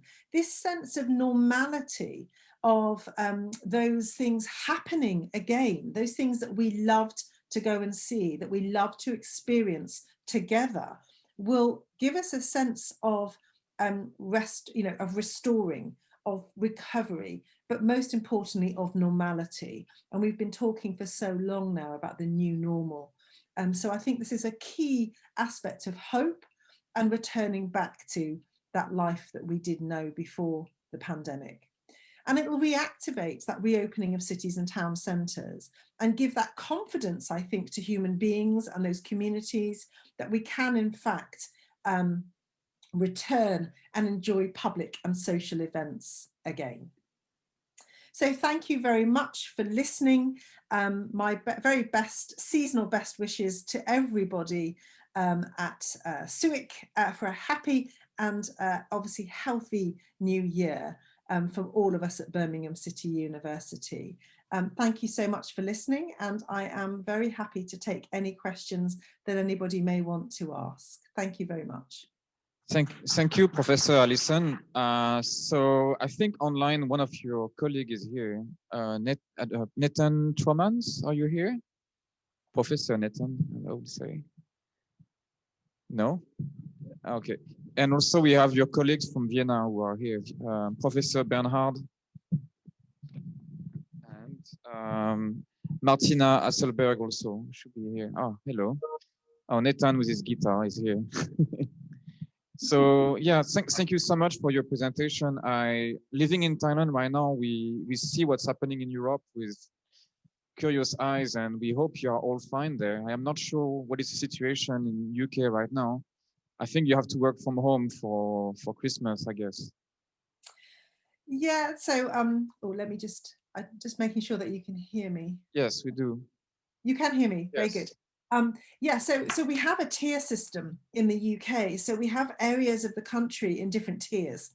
Okay. So depending on the severity of cases, we have situations around the country where we have different rules and different laws in terms of how much we can be mobile. We certainly are having quite a quieter Christmas. And I think, many of us, we are able to see family, but many of us are taking the decision to not put our elderly relatives at risk and to have quite a small scale Christmas celebration in the UK, which is a small price we hope to pay.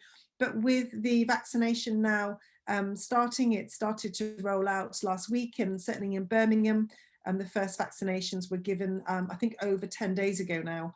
Okay. And our health teams are helping to deliver that at this very moment in the city.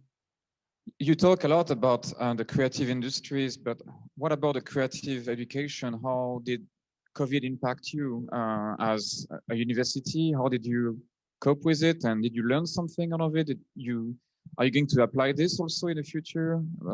Use some of the experience you had? Absolutely. I think what it's taught us is that students and certainly that generation that we're teaching really enjoy the ability to learn online. And I think it comes from that kind of popular culture of being able to digest and consume content when they want to. And of course, we have mixed feelings about this, don't we, as educators, because we want our students to turn up on time and to be disciplined and to be there. But I think we've had to learn to be more flexible and to understand the flexible needs of the learner. And but actually what we've seen, contrary to our anxieties that they wouldn't attend or that they wouldn't participate, actually is that the virtual space has created a different type of studio atelier place for learning. And in fact, we've had probably more engagement.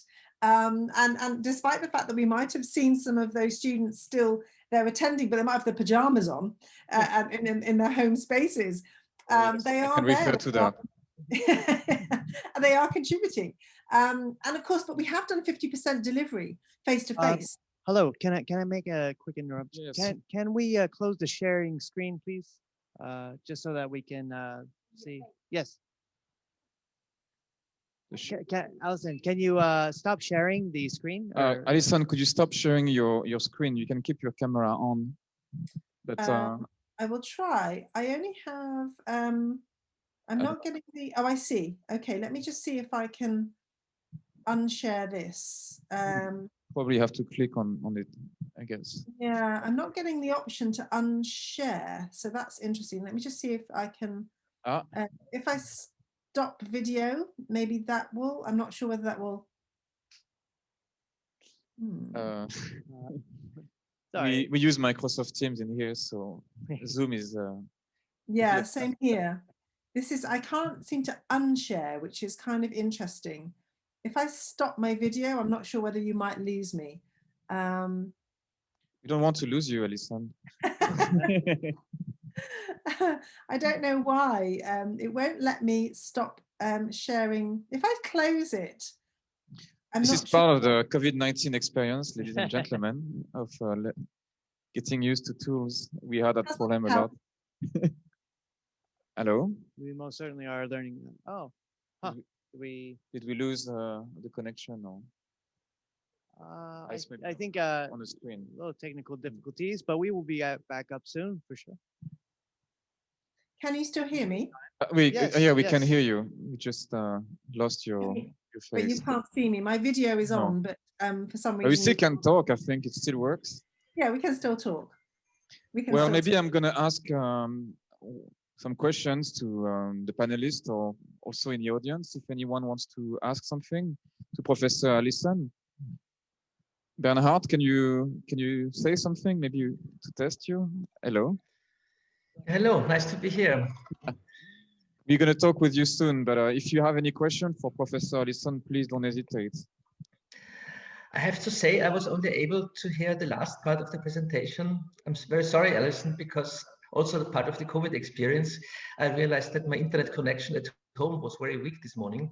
And so I jumped on my bicycle and drove to the university and just made it in time to be here with a stable connection.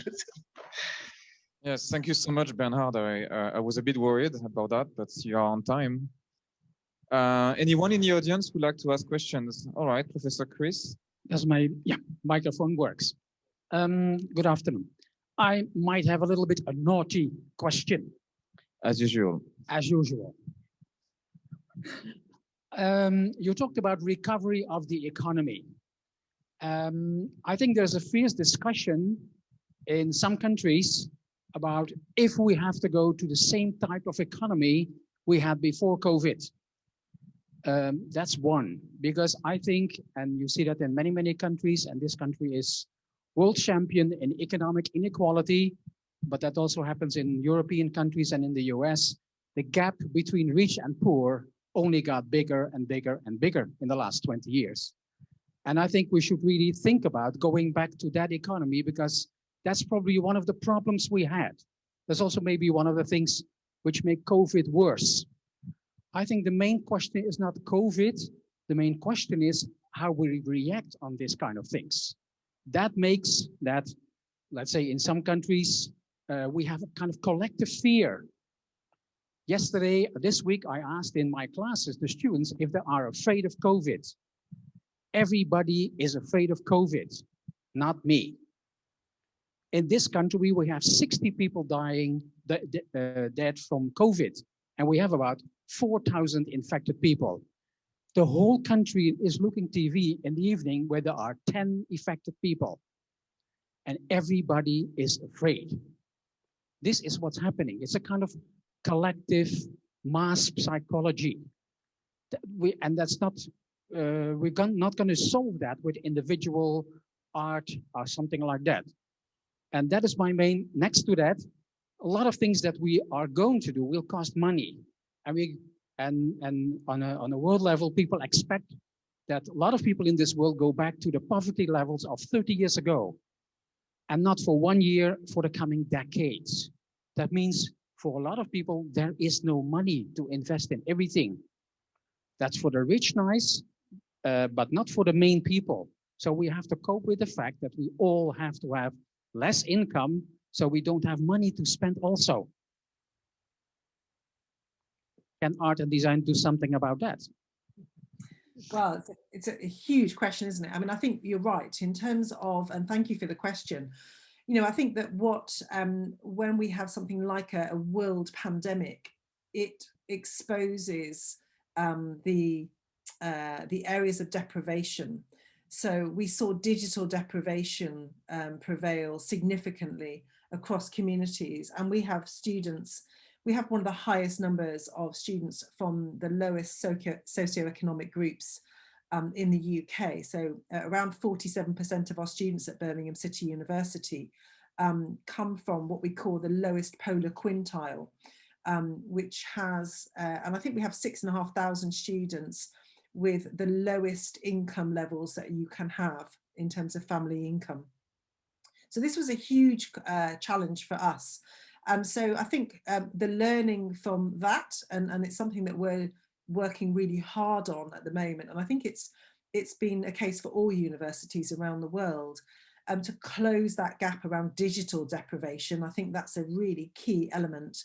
And working with those big companies like Dell and others, Apple, you know, that actually create and make these devices, we need to think about a social economy where some of those really essential learning tools are made available for children, so that no child should have a barrier to their learning because of digital deprivation. So that's the first thing I think that we really need to look at in terms of those social economies, where we can try to even out some of those that have and those that have not. And I think, certainly whenever you have those challenges of economies, and I think certainly the pandemic showed the rich and the poor divide much more so. And we talked about screening, didn't we, when we went into the immediate effects of pandemic. We talked about protecting the vulnerable. But what we didn't know at that time is how much social economy was going to affect those that are vulnerable. And so I think it's really heightened that divide. And you're absolutely right. Do we want to return to that? Do we want to actually do we want to go back to that world is a really important question. And do we reset and rethink what a social economy looks like, which is a huge piece of work.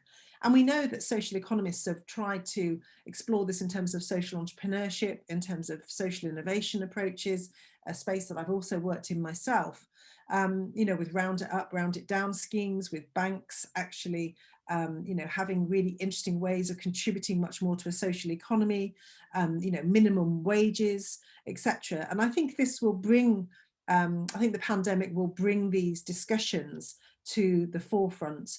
And I think, if we can work as global nations towards thinking about what does a social economy for all look like, to reduce those levels of poverty as a result of the learnings of the pandemic, then of course that would be a huge positive outcome. But I think that will take quite some time to move away from the individual concern, the concern of the individual and the individual wealth, into thinking about what does global wealth look like. Thank you, Professor Allison. Is there any more questions to ask? Hello, Professor Allison. Dino here. Always a joy to hear from you. I was really interested to hear that you were saying that studios and movie productions are on a rise. And it's a bit of a conundrum because the actual theaters industries, they're even wondering whether they're going to survive. Award shows are being disrupted. Major players, tentpole movies, directors, they're all having upsets and problems over how that their movies are going to be viewed. Just what are your thoughts on this interesting conundrum? The conundrum being a decrease in viewing and movies, but an increase in production. Yeah, it's a really interesting one. And working with producers such as Stephen Knight, what he's learning, and when he's creating his studio at the moment, he's thinking very much around that, the impact on the environment. So he's taking and embracing the opportunities of the virtual studio set. So there's several things here. There's the less traveling, the emissions, the kind of emissions footprints.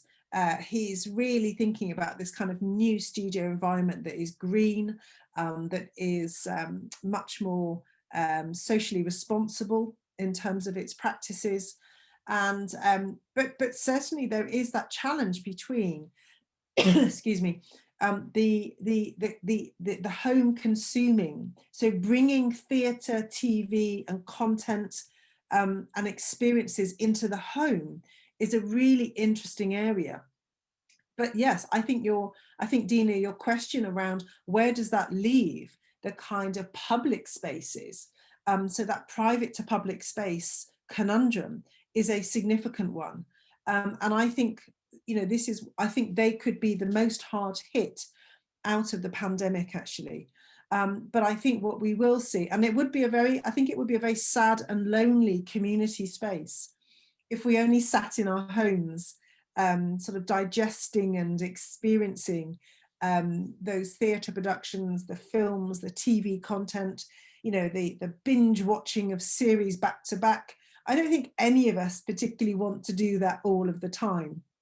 So I think we will see a bounce back, and I think possibly we might see a huge bounce back, because I think we will, as human beings, bearing in mind that we are social animals, And this is what we need to do. We need to be with others and experience things with others. I think we will see that come back, but I think we might find that they are more intimate experiences. So we won't see the mass events come back in full force quite yet. But I think in the interim, the film and TV companies, they're reducing their crews. They are training those individuals to have multiple skills. So our graduates will need to be very different in terms of the skills when they emerge. And I'm kind of learning from those industries at the moment, what is it that they're going to need? So we've always been mindful, haven't we, in the creative industries and the creative subjects, about those emerging jobs that we don't even know that are going to be available. And when already our students, are working within the world of influencing and blogging and social media and have careers as YouTubers that we don't really understand, perhaps from certainly my generation, but they are carving these new careers. And I think we're going to see the kind of content creators of the future potentially creating that content in many different ways, not just through large scale location film shoots. And I think the use of virtual set building, set design, we're going to see much more so within theatre, but also within film. So I don't know if that answers your question, but it's really thoughts. Yes, it does. Thank you very much for the positive outlook. And I hope and I agree with you that public viewing will survive in some form. Yeah, me too. Okay, thank you, Professor Allison. Next, we're going to invite on next two key speakers from the University of Applied Arts in Vienna. Thank you again, Professor Allison. I would like to introduce you Bernhard Kernegger and Martina Hasselberger. So Bernhard Kernegger is a Vice Rector for Academic Affairs and Development at the University of Applied Arts, Vienna. Am I right? Yes, okay, so far so good. A pianist and piano pedagogue, Bernhard used the skills he learned in music to reflect on the responsibility of university on issues concerning standardization in a multicultural context. Bernhard also is a UNINET member, an organization promoting sustainable development in universities, being the chair of that work group for dialogue and societal responsibility. He will be joined by Martina Hasselberger, university assistant at the Institute of Conservation at the University of Applied Arts, Vienna. Her background is conservation, restoration, and cultural property. Am I right? Sorry for this. She has trained students and coordinated projects in Nepal and Mongolia, and she worked very closely with the UNESCO on conservation and preservation. They will both present us creative education, art, and design practice during pandemic. Thank you. Your turn. Thank you so much for the kind introduction. Good morning, everybody. I know it's afternoon in Bangkok, but the experience at the moment is interesting. It's so different to the last time when I had the honor to be part of a conference organized by SUIC. And it's mixed feelings we have, I think. It's true that it gets much easier to connect internationally, but also a lot of aspects are not as present as they could. When I compare to my last experience, there was so much more focus on the event. There was the traveling, also the jet lag, of course. There was the incredible hospitality of the SUIC team. There were several days to emerge in discussions. Compared to now, I had already 2 appointments in the morning. Then, as I already said, I rushed to the university because of the internet connection. Afterwards, I will go to something completely different again. So it's really a very mixed experience, and I totally agree with Alison, who said it has a potential for democratization. On the other hand, it also has a potential for social exclusion, because like I experienced, and this is not the best example one could have, if the internet connection is weak, then all at once participation is much limited. And this is true for a lot of our students who struggle with not so big spaces at home, so their working capabilities are reduced. Technical equipment is a problem as well. Yeah, I will now start the presentation because I learned that the audience at Cat Tower is not able to see the presentation and the speaker at once, so I wanted to be a bit visible for you before I turn to the presentation. Well, I will talk a bit about the specific experience of our university, also concerning the question that was raised before about how the institution did react. And before I do that, I will, presentation is not clickable. Now it is. I will think a bit about the context, because normally as a higher education institution, government usually works like this. There is a discussion process about an institution's vision, strategies. Later on, there are action plans and specific actions taken. Normally, there is sort of evaluation in the context of quality management, for instance, and afterwards, you talk about improvement, further development, and so on. Maybe the vision is renewed. You know that process very well, I guess. In the crisis, this was completely different. Everything started with an emergency.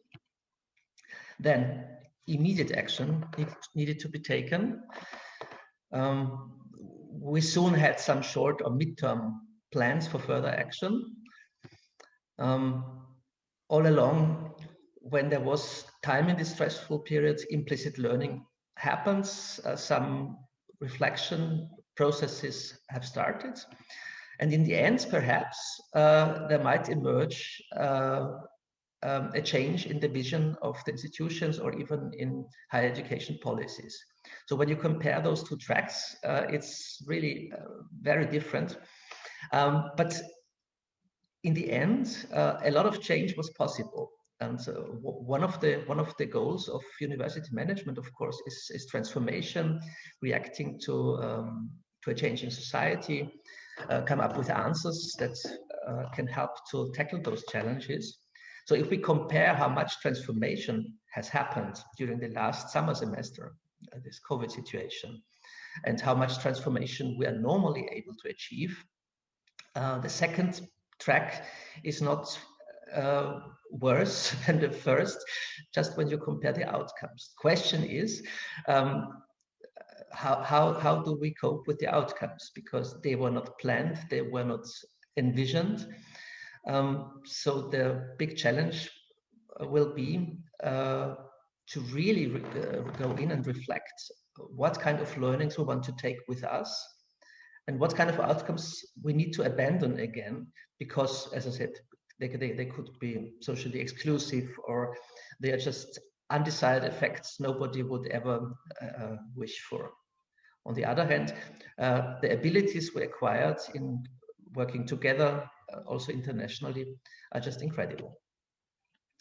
So the consequences for this keynote will be that I will not start with big ideas, but I will browse through some of exemplary actions that were taken in order to just allow reflection and learning. I will not go into that too deep because I think it's very specific for every context. So I would just invite you to take out whatever is interesting for you, whatever you think can be translated or just inspire additional developments. I will not talk about our university as this is done normally because there is not so much time, but there is a web page, and of course Angewandte is a wonderful arts university that I can recommend to look into it. Just to give a short overview of the corona pandemic, so we're on the same page. In late February, there were the first cases.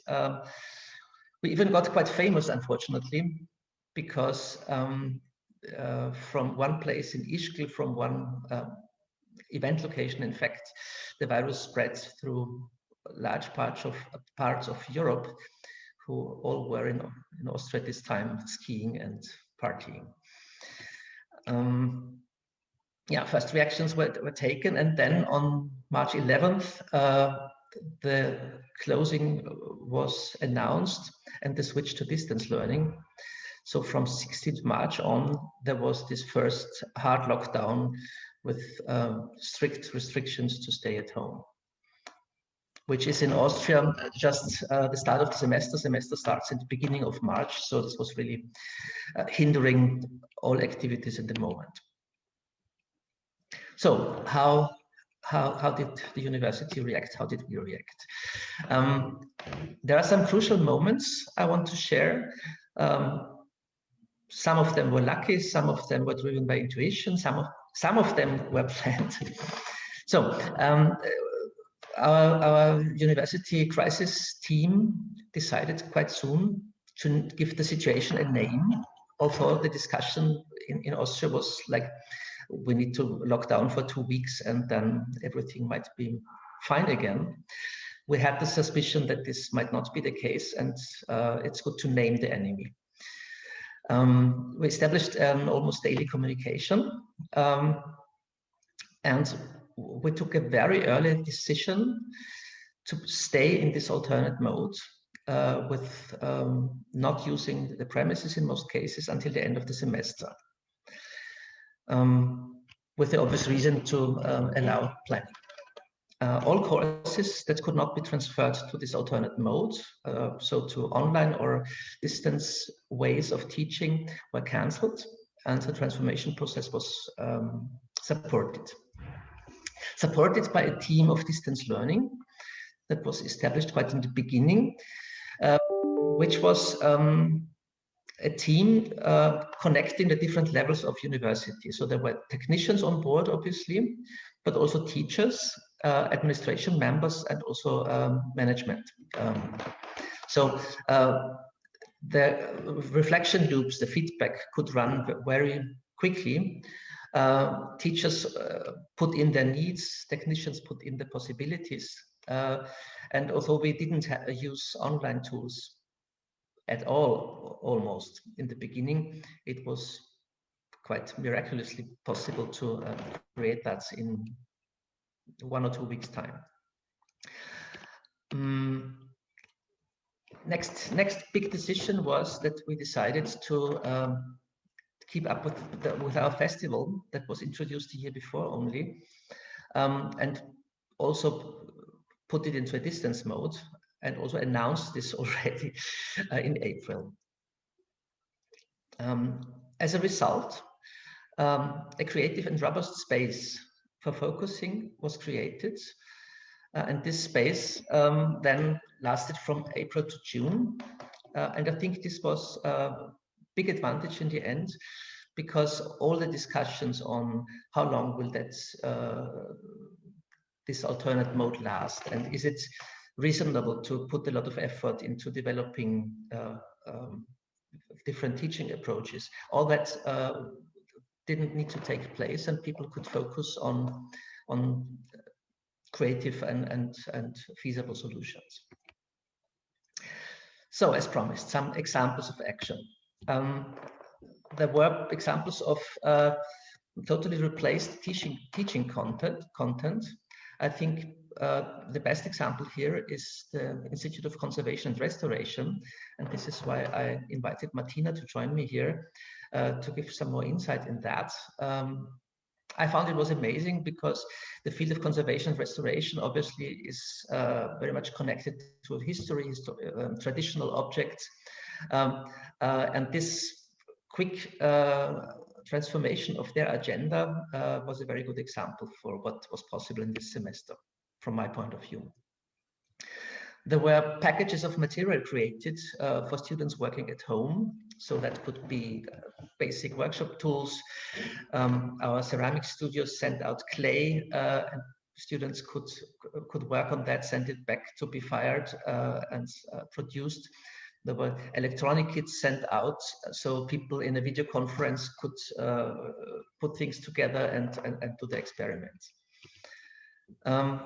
There were quite some outdoor activities, as distance learning, distance teaching does not necessarily mean to go to online spaces, especially after the first weeks of lockdown, when outdoor activities were more possible.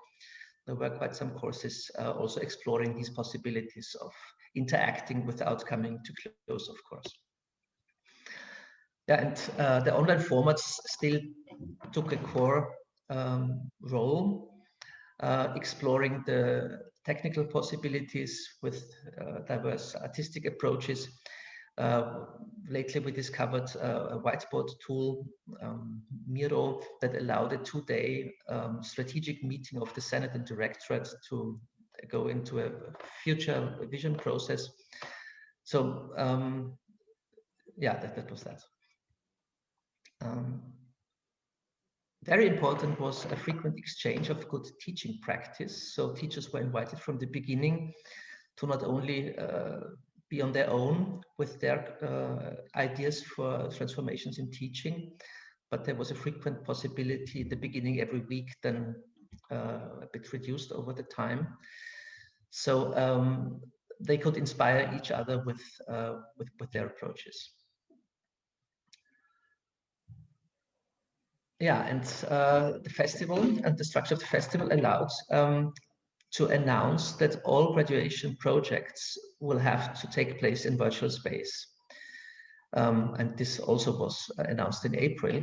So students who wanted to graduate, they knew that they would need to come up with something that can be shown online, or even that they can frame their projects in a way that they are made for online appearance. So many projects do not have a physical representation, as the majority normally works, but only this virtual representation. Yeah, I think another key factor was the flexible use of human resources and the spirit that people wanted to help out each other. For instance, the event team that was like jobless at this point of time, they quickly volunteered and worked as a support team for all the new online tools, because the IT services couldn't handle this amount of requests, of course. Yeah, and then for concluding with my part of the presentation, I want to give some insight in the Angewandte Festival, because I think this was something really interesting with a lot of potential for the future. So we were facing, as I already stated before, that in art universities, graduation without public creating artworks, without the possibility to show them, is really depressing. We just had the festival format developed last year. To cancel it after a successful first round didn't seem like a good idea. But to implement the necessary websites that needs to be interactive and cool, so to say, within very limited time, didn't seem feasible. So it was decided to try that. It took many sleepless nights of a group of very engaged colleagues. And in the end, by the end of June, there were 3.5 days of live program and all the diploma works shown. I've got the webpage for you and some impressions. So this is the main entrance of Angewandte, normally quite a crowded place. In these times, there were only some empty chairs, and we had 23, I missed the English word, this posts for advertisements. So 23 of those we had in the 23 districts of Vienna. So in order to emphasize that virtual spaces alone are too little, and we need the physical representation as well. This was the festival headquarters. You can see our festival coordinator here, connected to the technical festival headquarters with a lot of IT, obviously. There was live program, DJ lines in the evening, broadcast from our main event area that was empty again, unusually.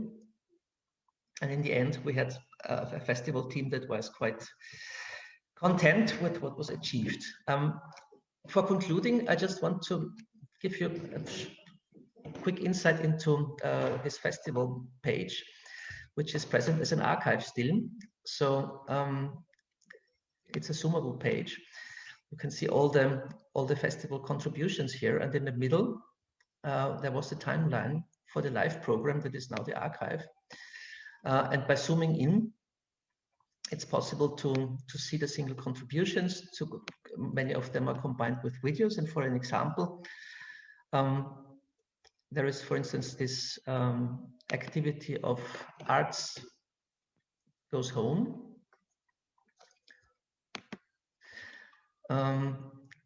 This was one fine example of a diploma of a graduation project where students worked on artworks they already had, renting them out to people. People could apply for borrowing an artwork for some time. They put it up in their flats, and then there was a discussion of the experience. So how this artwork influenced the situation, especially in this Corona time, where you really spend huge amounts of time at home. Yeah, and I want to show one diploma presentation because the interesting thing is that, as I mentioned before, the diploma, the graduation works really took a different stance compared to normally. This is an example from industrial design. So normally they produce objects with a lot of thinking, clever ideas, innovative models, prototypes. But in this case, it was also about creating this virtual representation. And so in this case, a video came out, and I just want to show you the first 1 or 2 minutes to get the impression.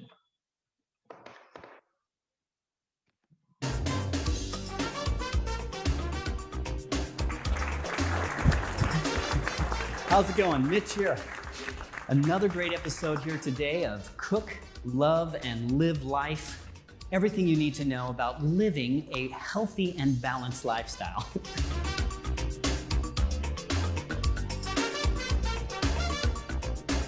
Let's welcome Nessa Hirschmath. Hirschmath. Yes, Nessa. Hi. So great to Hi, see you. Mitch. Nice to Yes, see you. great. Well, why don't you Thanks take for having me. Yes, I'm so glad you're here with us today.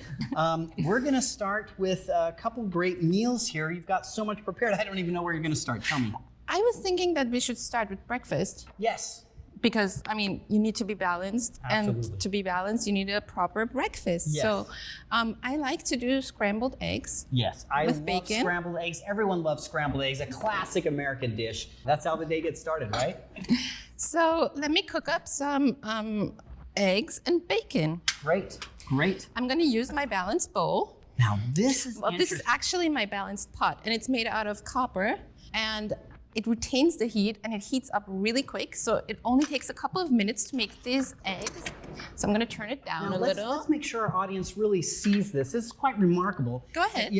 I can take it by the balls right Yes, here. please I'm gonna take it by the balls. And then right here, you have an amazing design. Now this isn't a conventional bowl. I would say this is a bowl I haven't seen, maybe in like some of those Chinese restaurants, Mongolian beef like food. a wok. Yes, it kind of Yeah. looks like a wok, but it's different. not. It's not. It's not. And that. So I think I will stop here with this insight into the Angewandte Festival, and now pass on to Martina, who will add the experience of the Conservation and Restoration Institute. Can you reshare the screen?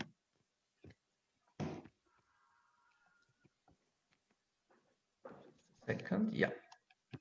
Thank you very much, Bernhard, for this introduction and overview of the general strategic planning of the University of Applied Arts, and also the examples what was done in the alternate mode during the last year. And as promised, I will now provide you another example, a case study, namely the alternate mode at the Institute of Conservation at Angewandte. Next slide, please. At the beginning, I would like to tell you some words about our institute and our study program.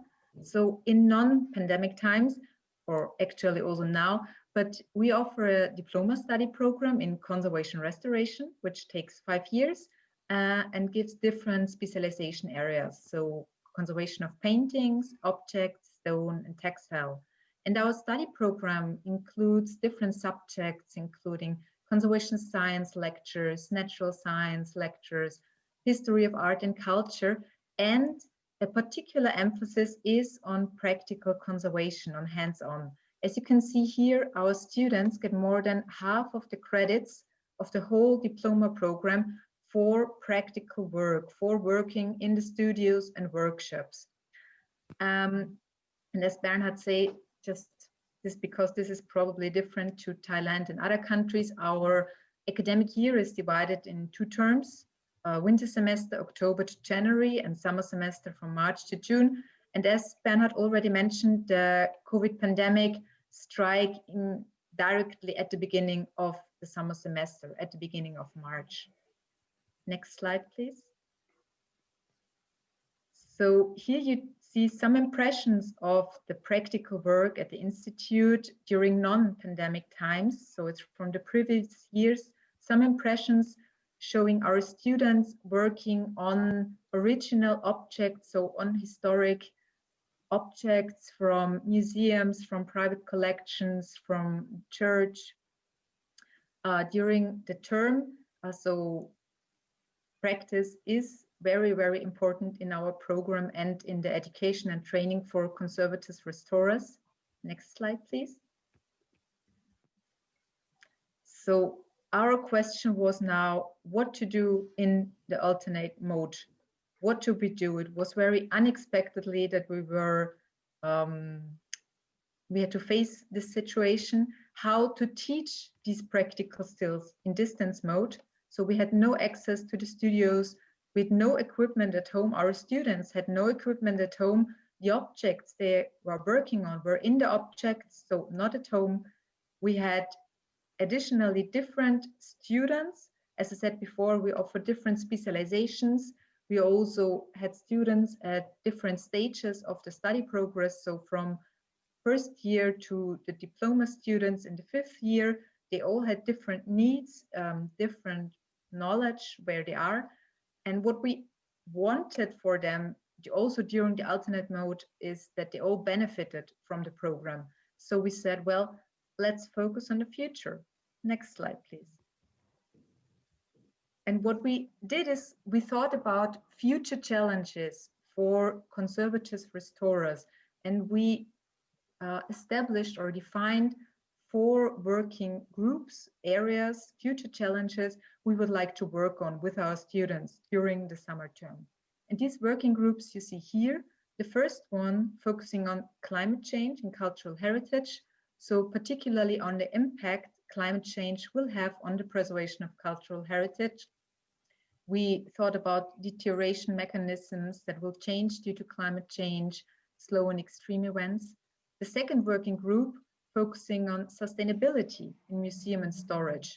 So this working group was designed to think about eco-friendly strategies for the conservation studio, for storage and museum, and also think about sustainable materials to use in conservation restoration. The third one dealt with delicate cultural heritage. So this includes human remains, looted artifacts, objects with troubled past, or artifacts that are used for religious purposes or are considered sacred. These are also objects and conservator restorer frequently has to deal with, and we wanted to focus more on that in working group 3. And the last working group was dedicated to risk prevention, emergency preparedness, and first aid. And they focused on risks, hazards, and vulnerabilities for cultural heritage, and on probable prevention, risk assessment and planning, and also what to do if an emergency strikes. Next slide, please. So our students could then divide on these 4 working groups, and this gave us really diverse groups because all specializations mixed up beginners up to diploma candidates mixed up. So it was very nice and productive. And each working group then met once a week online via Zoom. And in these sessions, we discussed case studies, we did literature reviews, we discussed a lot. We also had 15 international guest lectures. That was also a major benefit, let's say, from the current crisis, because a lot of reputable experts worldwide were available for guest lectures, because it was much easier for them to give them to us. And the lectures were also open for everybody, so for the whole University of Applied Arts. And it was received very well. So we had up to 60 to 70 participants at these lectures, much more than we have in normal times. And at the end, each of the students choose an individual topic related to their working group, and they prepared a presentation, the research paper. So they also pursued individual research during the semester. Next slide, please. So this was an insight into how we dealt with the alternate mode during the diploma program. But I also would like to say a few words about international project work in times of a pandemic, because our institute is actively engaged in international activities and international project work since 2004, so for a very long time. And here you can see an impression of the Patan Durbar Square, a UNESCO World Heritage Site in Nepal, where we are active since 2010 and regularly implement conservation campaigns on site together with local partners. But this was certainly not possible during this year, as everywhere, all over the world, international project work was halted or came to a stop. So the question was what to do, how to be internationally active when facing travel restrictions and lockdowns in this crisis, and how to continue. Next slide, please.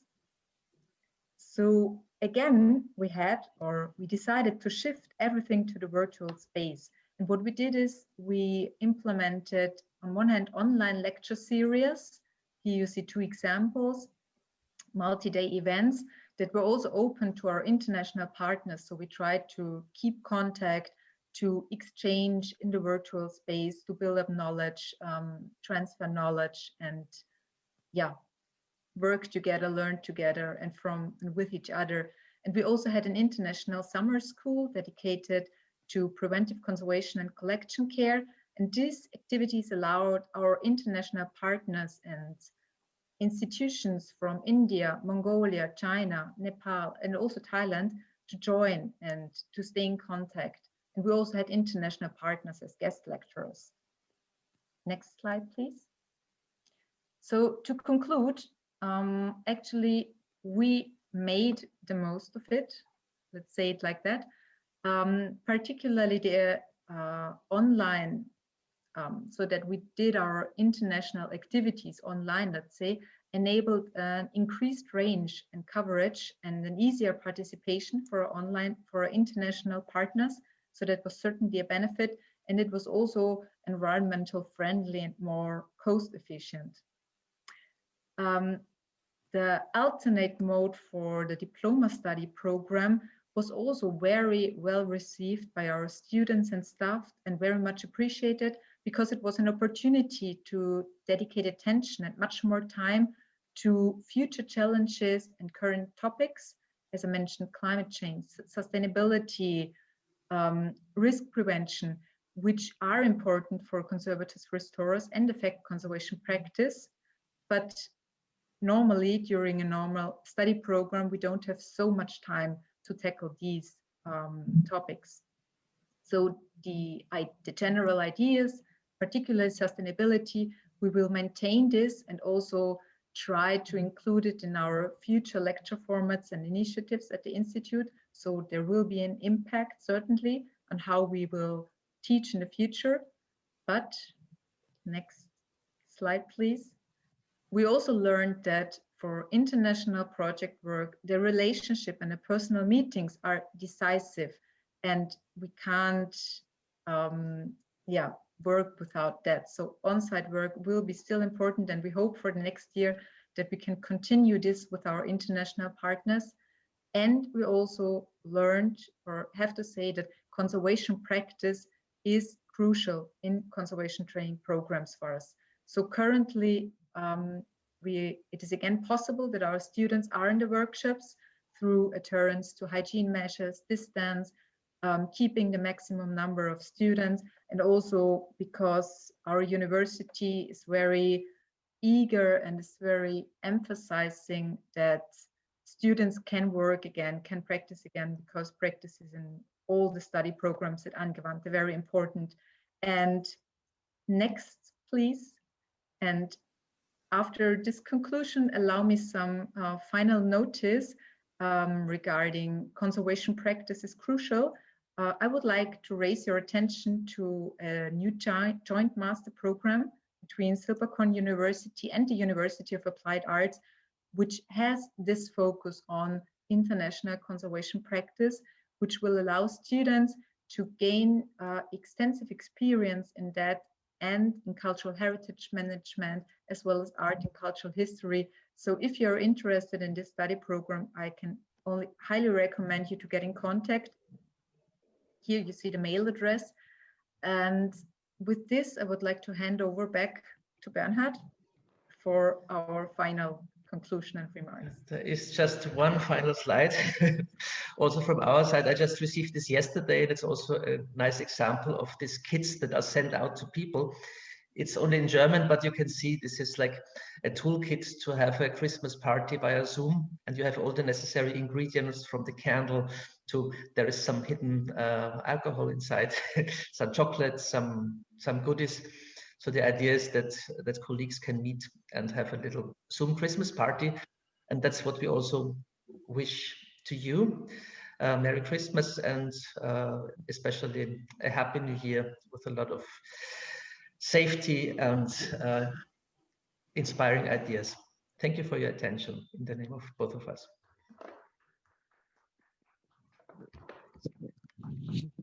Thank you, both of you. Actually, Merry Christmas and Happy New Year. Not yet.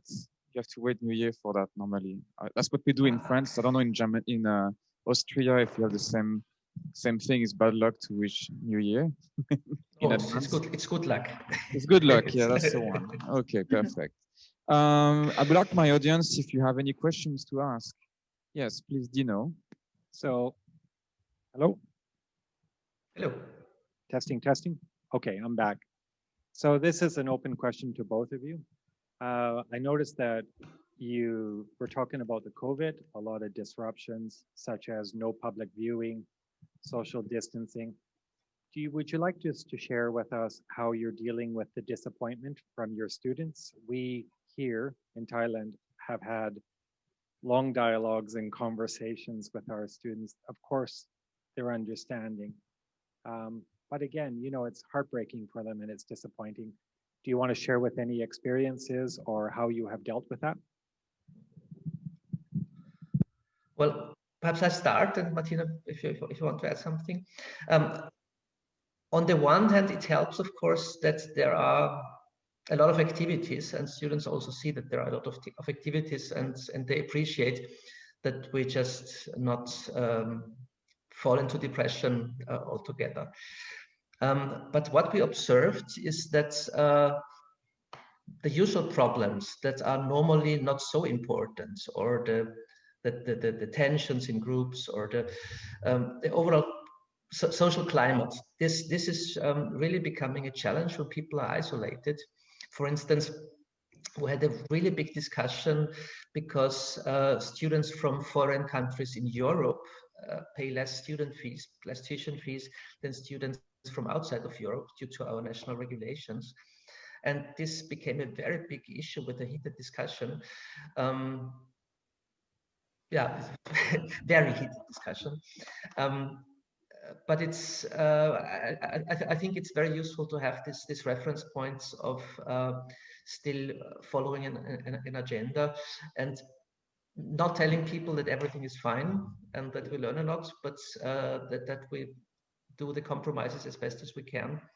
And normally we find acceptance with that, with some exceptions. Yeah, Okay, I have one question. Oh, sorry, go ahead. Maybe you have an answer. Sorry, only a few words. I would also say that actually I can only speak from our students at the Institute of Conservation. We have about 50, so a very institute, let's say, but all of them actually very highly appreciated that, as Bernhard say, we did not just were very negative and did nothing, but communicated very early, very regularly with them, updated them on everything, and that we came up within 2 weeks, so over Easter vacation, with a really completely new program for them, what to do instead of the practical work in the workshops. So they were very happy about that, so that they had at least once a week regular contact with us via Zoom, with the other students, and work on something or had some courses, let's say. What is still a problem is particularly our first year students, because due to the reduced time they spend together with other students, it's very difficult for them to establish contacts and to get used to the processes and routines at our institutes. So it's very hard for them, and we try to particularly support them as much as possible. And also our students living in neighboring countries, they also face problems now with Christmas, how to get home, if they should get home. Some of them stayed the last weeks at home and were afraid to come back to Austria because they were not sure, okay, will there be again travel restrictions? Can they go back home? So that's, yeah, very difficult, but we try to stay in contact with all of them and have an open ear for them. And if they have any concerns, any problems, so to try to support them as much as possible. Great, thank you for that. Thank you. Actually, I have a question about painting restoration. I guess it's very, very difficult to bring any practical back home, right? But in some case, did you actually manage to do something practical during COVID with them? Or you had to do everything online through Zoom and mostly focus on lectures? Actually, yes, it's very difficult to do practical things at home because the students, many of them don't have any workshops well-equipped workshops at home. They probably share their flat with some other students, so not a lot of space. What we, at the beginning, we thought that we can probably give them some things to practice, so to practice retouching on kind of self-made dummies, to practice different painting techniques. But we then decided, okay, we will completely switch everything for all students equally, from all specializations, to only doing, let's say, theoretical things and thinking about these future challenges. So we decided to, yeah, if it is possible again, to move back to the workshops, that is now possible, because it's just much more easier to work in the In my case, I teach photography, and I understand, I mean, equipment is also important for us, but for you, you really need a workshop and a lot of little accessories that, in my case, I had to adapt and let them shoot with whatever they had. And we think the homework to be done within the space they had, which is very challenging. But I'm guessing in your case, it was pretty difficult to deal with that. Yeah. One good thing was that we could allow the graduation students in May and June to enter the workshops to just use the tools and work on their graduation thesis. This wouldn't have been possible otherwise, I think. But luckily, the situation was a bit less bad in May and June. So this was. Are you planning to do any workshop to catch up during when COVID-19 disappears, or what will be the option for your first year to catch up? When would you say this would be? This disappearance of COVID-19? Well, I don't know. In UK, there seems to have vaccine already, so we assume hopefully within a few months. But I try not to be too hopeful anymore. we hope so too. Yeah, of course. There will be activities. We had even in September, there was a workshop aperitif. What was the title of this? This was just a situation where everything was almost normal, only with some more distance. So that was an opportunity for students to get some extra experiences and also necessary gradings. Yeah. Is there any more questions or in the room? I think that's it. Thank you so much. I hope I will see you next year, both of you, if you can come. Thank you for your presentation. It was really appreciated, and I hope you manage to do practical soon. Thank you for the kind Professor invitation Bernhard. and all the best. Professor All the best. Martina. Thank you. Thank you. Thank you. All the best. I would like to introduce you now, my colleagues. Assistant Professor Dr. Shalompon, she will introduce the papers now. Right. Thank you, Gabriel. Actually, would like to invite Professor Bernhard and also Professor Martina, if she can stay further for another 2 paper session. Let me introduce you to the last paper session. This is session 3 that we really lucky to have our presenter from Manchester Metropolitan University, Mr. Ben McDonald. He has a master's degree in photography from the Royal College of Art, with his undergraduate in jazz, composition, and performance. His work uses photography, sound, and sculpture to raise questions around stability, support, and structure, inspirational around sound, music, and the built environment. And his work has been shown internationally and is held in public and private collections. Today, Mr. Ben will present us with the title name, Dig Where You Stand, an exploration of dialogues and online international exchange project. Ben, are you there? Are you ready? I am. Hello, everybody. How are you Hi. today? Good, thank you. How are you? Yes, great. Everybody's looking forward to see your paper. Great. It's very Okay. unusual to see my face broadcast so large, but that's great. So can you try to share the file first I before I can. let you? Can you see this? Is that full screen? Not yet. Okay. I see your face. You look Okay. nice.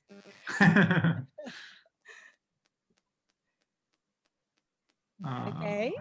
You can share the screen. Yeah, okay. 1 second. Okay.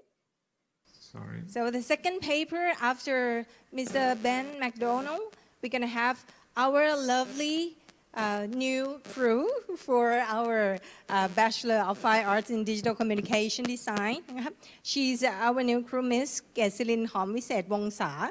She will present you a very lively and lovely topic, which is about comparison of successful mascot designs of private and governmental institutes in Thailand in terms of character design. It will make you fun, even though this is the last paper, but hopefully it's gonna give you some idea about what we could have to take away today. All right, Ben, you're ready. So everybody, Okay. please welcome Mr. Ben McDonald. Thanks very much, everybody. So welcome, and I want to start by thanking Gabriel and all the staff at SUIC for hosting this wonderful event. Thanks, of course, to everybody here for taking the time to listen to this talk, and also to Martina and Bernhard for their presentation this morning. So I'm going to speak for around 20-25 minutes, and then we'll leave some space at the end for some questions. So Dig Where You Stand was an educational movement based in Sweden, and it took its name from a book published in 1978 by Sven Lindqvist. And he advocates for looking at one's own work as a means of starting to understand the context in which we operate. And I quote, "If ordinary people are going to undertake historical research, the history of their jobs is, I think, a very good place to start," end quote. The unprecedented situation in which we have all found ourselves living and working in over the past year has forced us to revive these ideas through standing still and take stock of our working methods. One of the advantages of being immobile and digging in a digitally interconnected environment is that one can, in effect, keep digging until we reach the other side of the world. So I wanted to use this metaphor as a catalyst for reflecting on digital pedagogy, using an example of the international digital collaboration between students and staff from Silvercorn University and Manchester School of Art. I shall use listening and looking as a means of reflecting on the pedagogy of this exchange project. And I'm also going to use the artwork, The Sky of Brooklyn, as a metaphor for the potential pitfalls of this working methodology. If we are to think of the project as an example of starting to dig a path through which to connect with each other, it might be helpful to illustrate where I stand. And this is both to give some context to this paper, but also as a way of introducing myself and my practice, although I was very nicely introduced just then.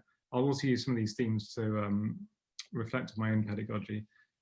So it was mentioned at the start of the talk, so I'll go over this very quickly, but I'm an artist and an educator, and I currently live and work in London in the UK.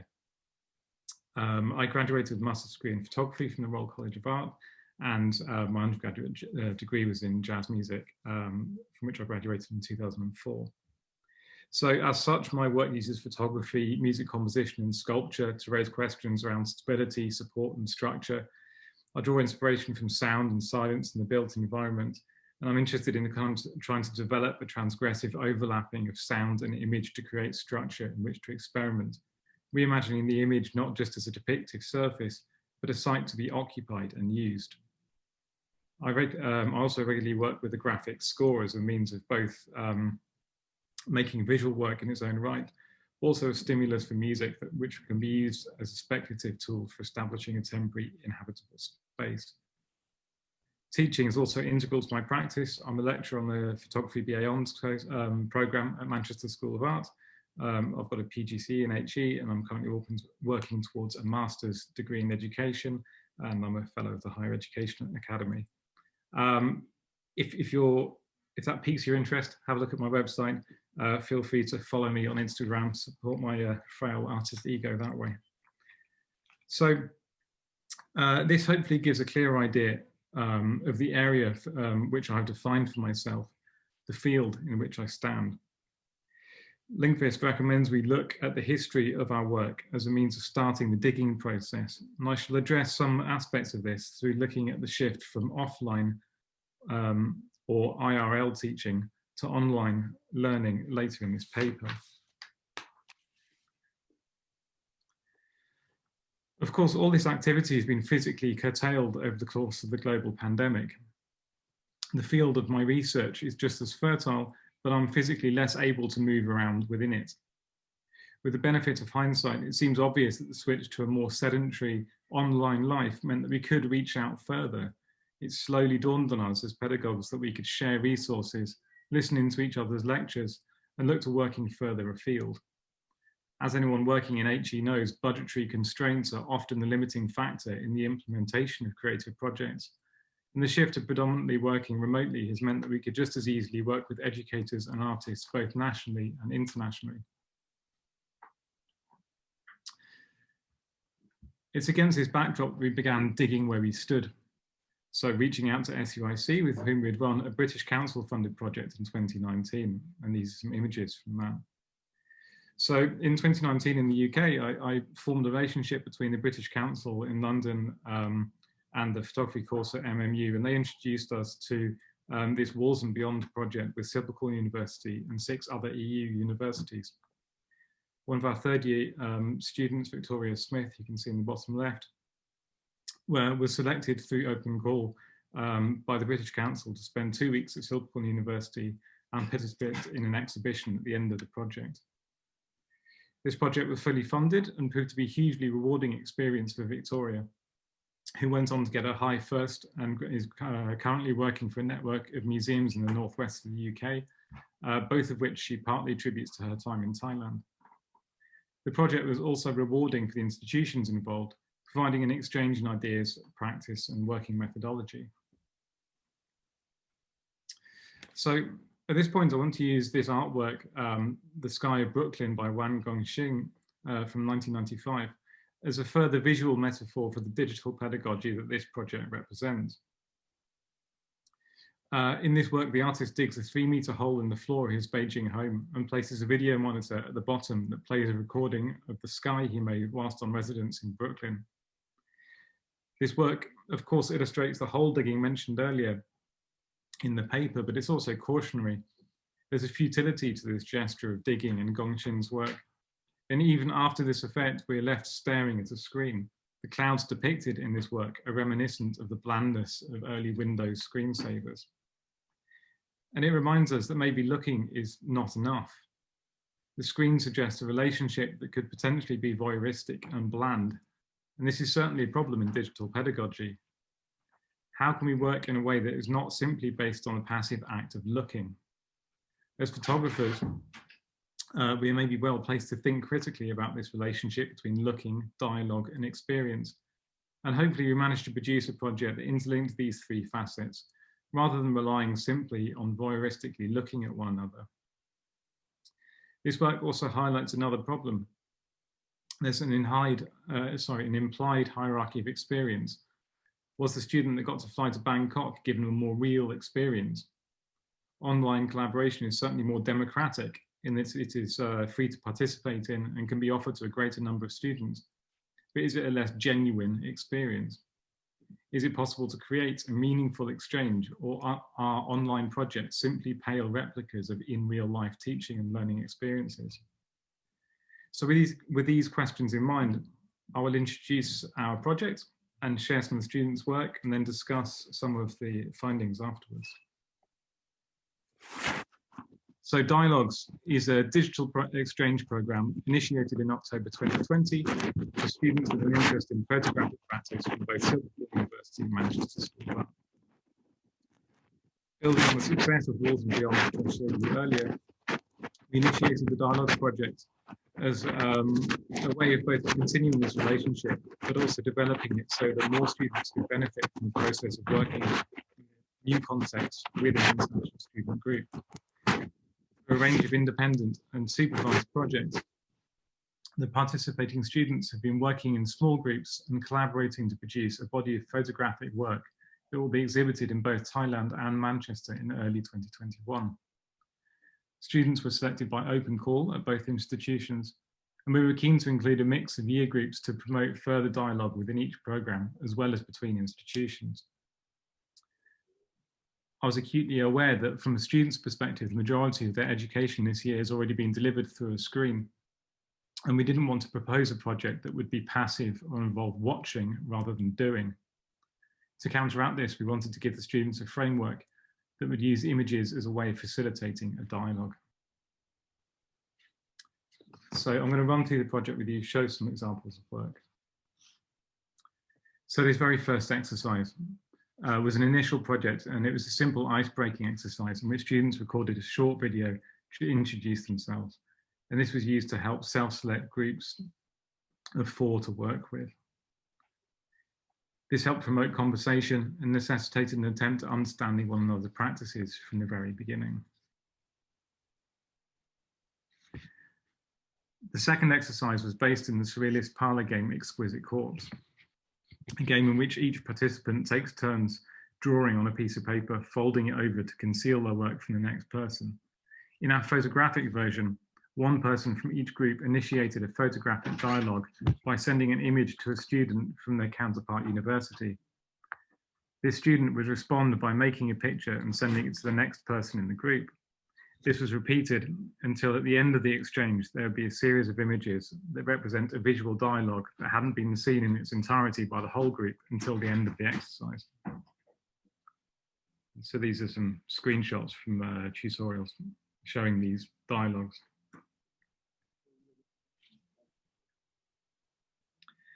The work produced is excellent, but maybe more important is the enriching and rewarding experience of both students and staff learning to navigate each other's working patterns, institutional habits and cultural sensibilities. The first exercise aims to establish a dialogue that is based on images, but that does more than look. For the next exercise, we wanted students to establish a meaningful working relationship and develop these initial dialogues into more considered work for exhibition. So I'm going to share some of the final work from each of the groups, and these came in on Tuesday, actually, so they're all quite recent.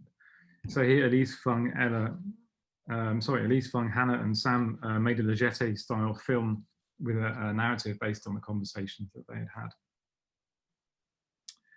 had. These are 4 images from Bank, Ella, In, and Ollie, who gave each other the extra challenge of responding to each other's images within an hour. So each of these 4 images were made, each student had an hour, so it would be 4 hours to make this whole series of images.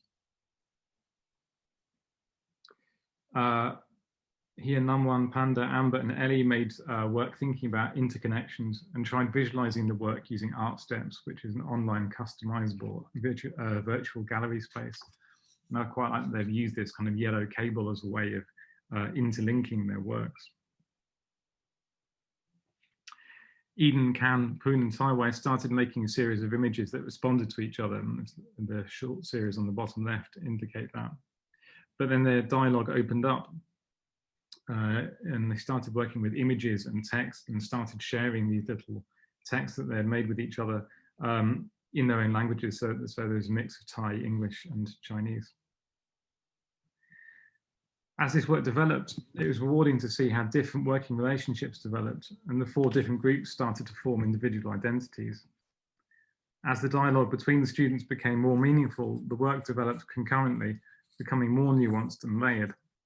And it's interesting to see that more than one of the projects relied on text to expand the traditional photographic practice, illustrating the meta-narrative of the conversation that happens to enable the production of the work. So the final stage of the project is to hold an exhibition of the work in early 2021 in both SUIC in Thailand and MMU in the UK. Again, giving students an in real life outcome that pulls away from potentially passive screen-based learning. We will work with the students to curate the shows, allowing them to think about their work away from the screen, concentrating on the spatial aspects of exhibition making. And as you saw, some of the students have been thinking about that already. So I'm keen to allow students the opportunity to give voice to their own work where possible.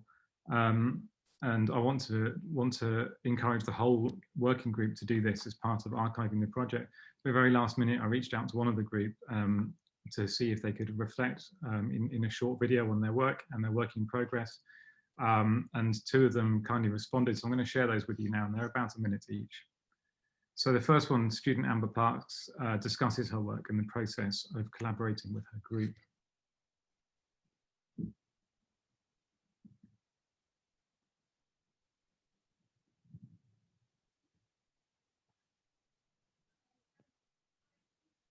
In response to dialogues, our collaborative process involves the exchange of photographs, audio recordings, and written text through group chat or FaceTime. These responses were influenced by themes we strung together by finding similarities in our thoughts and within our work.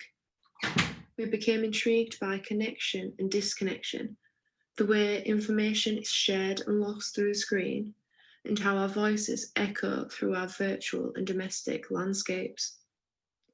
The cup phone represents our telephone conversations and wires connecting us.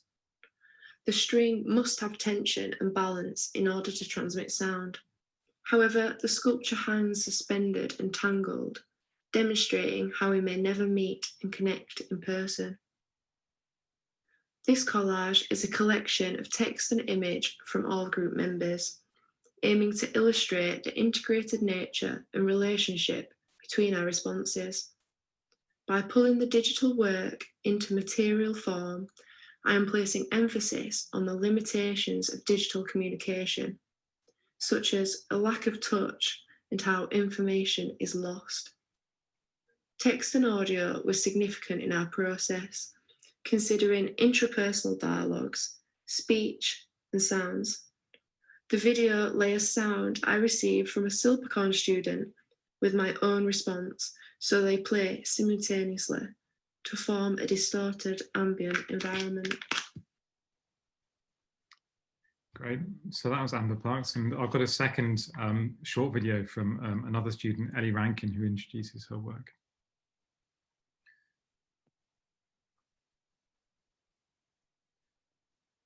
In response to Sorry. So the work that I've created in response to the broad theme of communication and dialogues looks into the idea of process and specifically the creative process and working collaboratively in a distanced manner and working only through the screen. The work that I've made is a series of images that I've deconstructed from some still life images.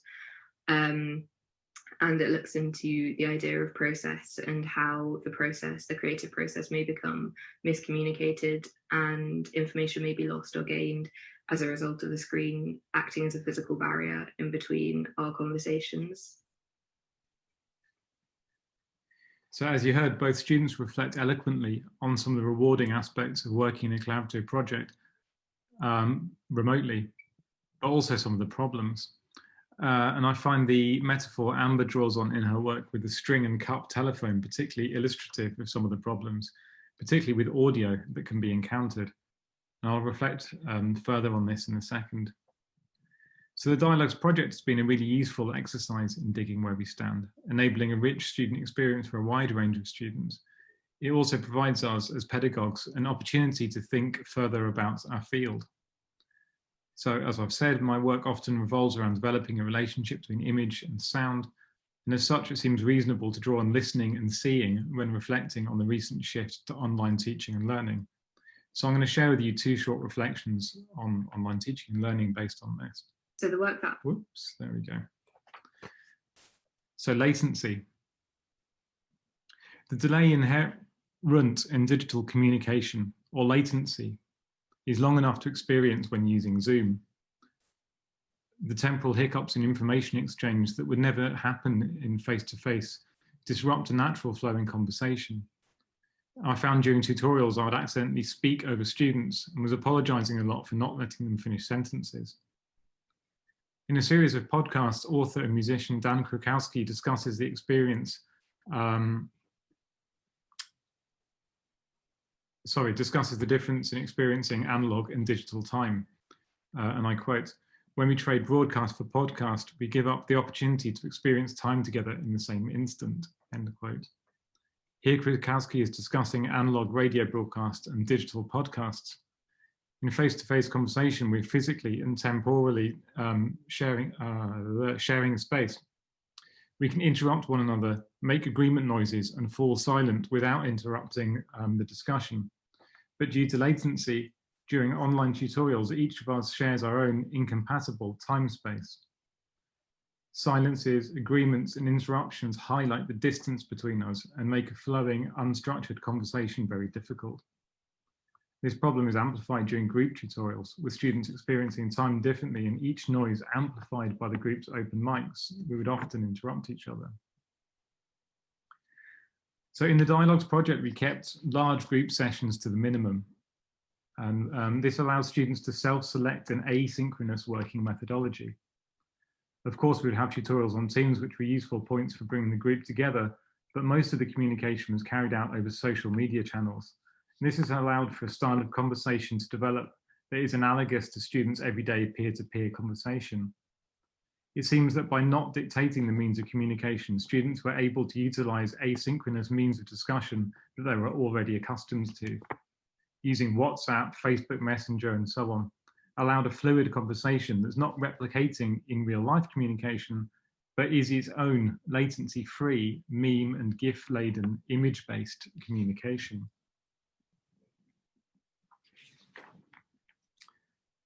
So looking. I'm going to start with a quote here from Irmgard Emmelheinz.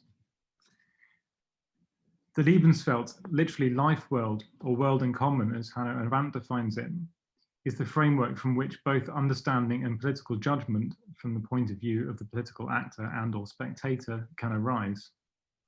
The world in common is where speech, thought, and action take place, thus possessing unquestionable meaningfulness and enabling common existence, end quote. So here, Irmgard Emmelheinz asks if we can share a world beyond representation, using Hannah Arendt's Lebenswelt as an example of a space which draws together a community, in which opinions can be incommensurable, but still discussed and shared. Brookfield defines discussion as disciplined and focused exploration of mutual concerns with no endpoint predetermined in advance. And both examples establish a shared space in which views are exchanged with a dialogic process with no fixed outcome. In regard to online teaching, the importance of trying to create a shared space that we can simultaneously occupy, Lebensfeld could offer a way of trying to overcome the separation caused by latency. In the Dialogues project, we attempted to create a simple framework that would give the participants a shared space in which to share work and ideas, but perhaps more importantly, to have the opportunity to work in a different context. The project was a Lebensfeld created in cyberspace, not quite SUIC and not quite MMU, but somewhere in the middle. And I think this dislocation and simple framework were the key in providing an environment in which students could be free to try new working methods and work in ways which they might not usually do.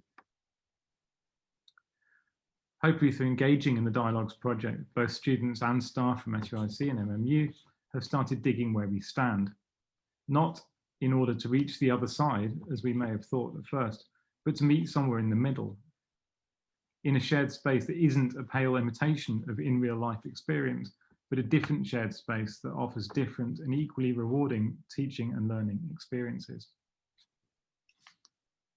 And that's me.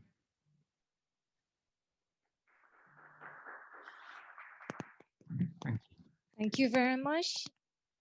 So I would like to ask for the floor at the audience. Do you have any comments? Maybe starting from Gabriel, your co-project. I'm quite surprised about this work because it's the first time I see it. No, I'm kidding.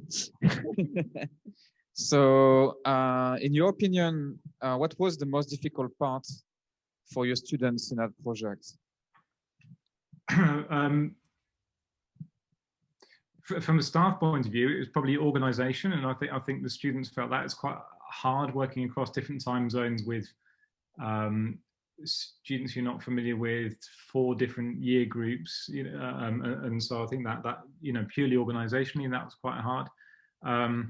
And then I think from a student perspective, I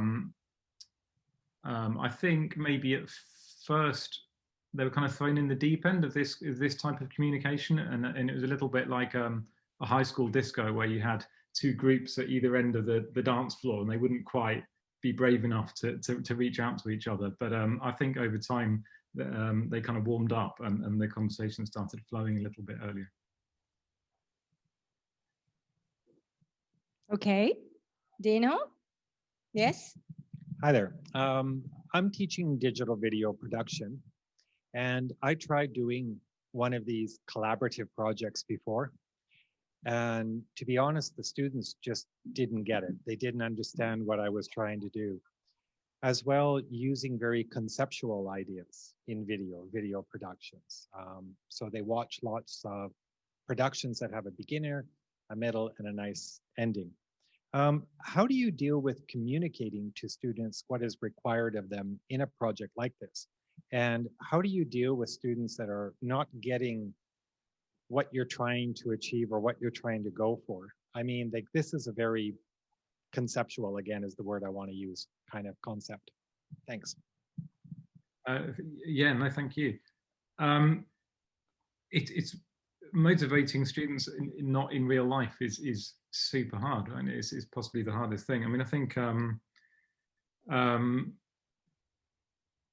for us, I think what we asked them to do was not too outlandish. So hopefully they found that the actual idea kind of achievable, and I think part of the kind of the motivation thing was they're working in quite small groups. They tended to, even though the project was around 20 students, they were working in groups of 4 mainly. And I think having this kind of small group of 4, they could bounce ideas off each other, and it's a bit of peer pressure as well, right? So if you've got 3 students who are kind of really on it, then you feel that you should catch up a little bit as well. So I think maybe those small working groups helped with that. And I think I once had to kind of organize a group tutorial to just speak to a group because they're having some problems, but it was yeah, it was pretty minor. They kind of managed to do quite a lot on their own, to be honest. I think we certainly this was Gabriel, and I totally agree his approach of just kind of. So keeping on the same question, I was really interested. You said one group you had to talk to. So what was going on with the group? They weren't just coming back with, I don't know, like the topic or the idea, or were they lost on the concept, or? Yeah, no, it's mainly problems with communication, actually. And I think obviously both groups of students were at different places in their course. So I think it's coming up to the Christmas break. So there's lots of points of assessment that they each had to make. So this suddenly felt like another thing on top of what they were already doing. And I think mainly they weren't reaching out to each other enough, basically. And so the quite quick fix to that was to try to get them to work very quickly with each other to produce some work, and that seemed to kind of fix it because they just had to communicate with each other. But I'm sort of surprised that didn't happen. I'm pleased that didn't happen more. On the whole, they seem to be quite communicative. Great, thank you for that. Okay, thank you so much. Then I think we're gonna wrap up with the last presenter. If you can stay longer, you can also attend our last presenter here, Miss Kesilin Homiset Wongsa. She's graduated from Birmingham City University in Visual Communication with distinction. Her bachelor degree from Rangsit University in Communication Arts, and also she has passed multiples of competitions and also have been engaged with many kind of illustration and so graphic designs. So please welcome Miss Kesilin Ka. So hello, very honored to be the last person of the event today. So let me try, okay.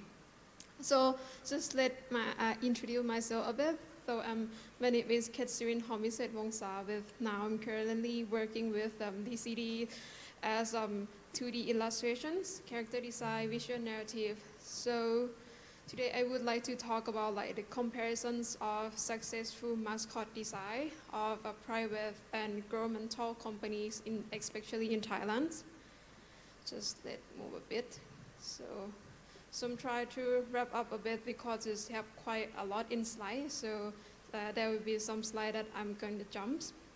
So for the aim of this paper is majority of it gonna be like show a new perspective of idea, like implant the idea that when you design character, it's not just character that you design, it's much more something else, as well as this knowledge gonna be especially prepare for entrepreneurships and also the people who are interested in character design. Some of them might be good for a student, as well as this research paper gonna be prototype for like the future on the research, which could be like in not so long ago. So I'm gonna jump this path with quite a lot of information here.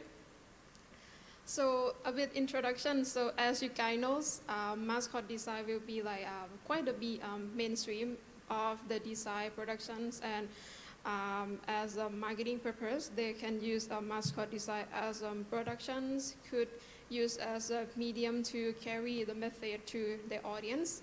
But however, how can we know this is a good mascot or this is a bad mascot, which is my role today to take you guys to the factor and explain what kind of factor, what kind of element they're using for create a character design. So sorry, I'm So here is, before I'm talking about some content, I feel like I'd like to wrap up you about like roughly idea of what is character design. So character design is a technique that using for a designer to portray some kind of imagination inside your head, become personalities and appearance, as you can see in game designs or movies, everything that around you as a character design, especially like Thai mythical creature, also character design as well. or maybe for manga, it's also character design. With majority of them, they're aiming for entertainment, like feel fun to watch. But on the other hand, is not all the mascot that you can call them a mascot design or character design. Is have a separate two type of the character, which is the first one, character for storytelling. With character for storytelling, majority of them will be like a series aiming for clothes design, personalities, think around the character, with provide like allow audience to attach with the character as long as possible, because they need to show in the long run, like a series or games or cartoon, if you think about that. As well as the character will portray themselves as a vehicle to move a story forward, as well as portray themselves as a window of experience to allow audience to like engaging on character action as well as character decisions. So on the other hand, with the character design for the companies and merchandise, majority of them is quite different story if you compare with the first one, because they're gonna aiming for only a business purpose, could be brand identities, could be like approachable with their quite aim for something simple, not just serious like the background story, like they went to kill people. No, for the character design for mascot, they have to be simple because they allow people to attach them as simple as possible, and then they will like show the service or maybe show the product that relate to company the most. With inside of themselves, they also provide 3 subjects as a human-like character, animal-like character, and also object character. With I'm gonna be speak like roughly on that design a bit. So the first one is human-like character, is the design that like us humans. So the concept of that design is when we see human do something, we tend to think that it's safe, it's reasonable, and it's quite like honestly. So we tend to feel more safe with that kind of character. And another one which is an animal kind of character is quite specific with a younger target, which could be kids, could be a young teenager, young adult, and especially with family friendly, with their kind of feel safe. Like when you're watching animal, you think to like, it's so cute, I want to hug them. So it's quite reflect kind of action that we see as the animals. So the last one is the object character design is quite conceptual compared with the 3 of them, because for the example, when you design phone mobile, you give them like a physical, like talk like human, action like human, or use the symbol that human understand. So it's quite good if you want to sell some product and the product will speak by itself, is a use of that kind of character design. So however, a lot of design, they will use that kind of principle as their best design, but half of them, maybe one design is not working, we're going to find out today why it's not working. We'll lead you through the factor that helping like create a quality in terms of contents and in terms of artistic look. With majority of them, we'll use these 5 categories to create character design, as well as I will use this character from, I think it's Thai operator, like mobile operator in Thailand, a mascot design along with the explanation as well. So the first one is about the shape language. This idea is gonna be for the outside of art community, as I aimed before for the entrepreneurships and like normal people. So the shape language is like every shape have its meaning and personalities, with is quite affect to the perception when you like apply over your character design. With in this case, I shoot only three shapes. It could be like circle, triangles, and the square. So circle is associated with sign of freedom, skill, soft, with a lot of famous character design will tend to use the circle one because it's easy to invoke, like very cute. On the other hand, with the square is tend to see like stable, sometimes it's masculine, reliables, and as well as they're not seeking for attention because they're be seen as symmetrical, with is hard to move compared with the rest of the shape. And the last one is the triangles. So triangle they can see as power, sometimes could be unstable because they can moving around from their 3 edge. And sometimes they can provide some very dangerous and aggressive. So however, as I said, that some shapes have their own negative feeling, but if the use of organized well, the negative will never show up on your design. For the example of the Untitled mascot in Thailand. So as you can see, he associated with all the shape, we can analyze him a bit, the character design that have some kind of soft and cute and present a sense of movement. Sometimes it could be fast from the use of his triangle shapes. And even here fastest guy, in the Thailand or something, his could be reliable from the use of his square as his leg, very good guy, you can trust this guy. So you can analyze something from that. So next one gonna be the use of silhouette and counterbalance. So the use of this technique will help you find a distinguished path of character, create some dynamics and more meaning, more fun. If you look at the example, example here, it's okay if you cannot see. So if you use it in right away, it will help your design could be stand out more easier, in a second of time. So it's quite a good technique that if you can apply that.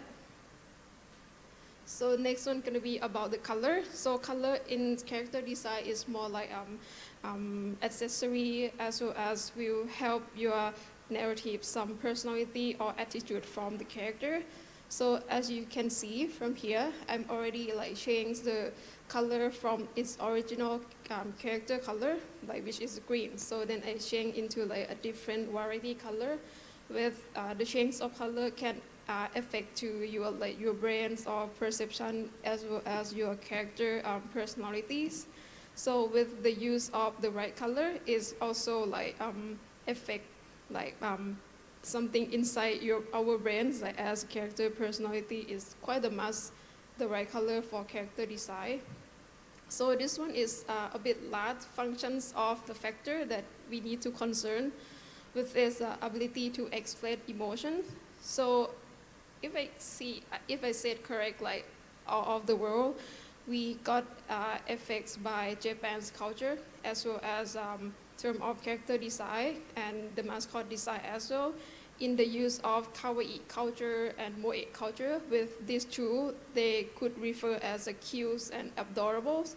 The concept of this culture is try to make your character look cute as much as possible by make them look like baby or puppy. But I don't like baby, so it's gonna use puppy.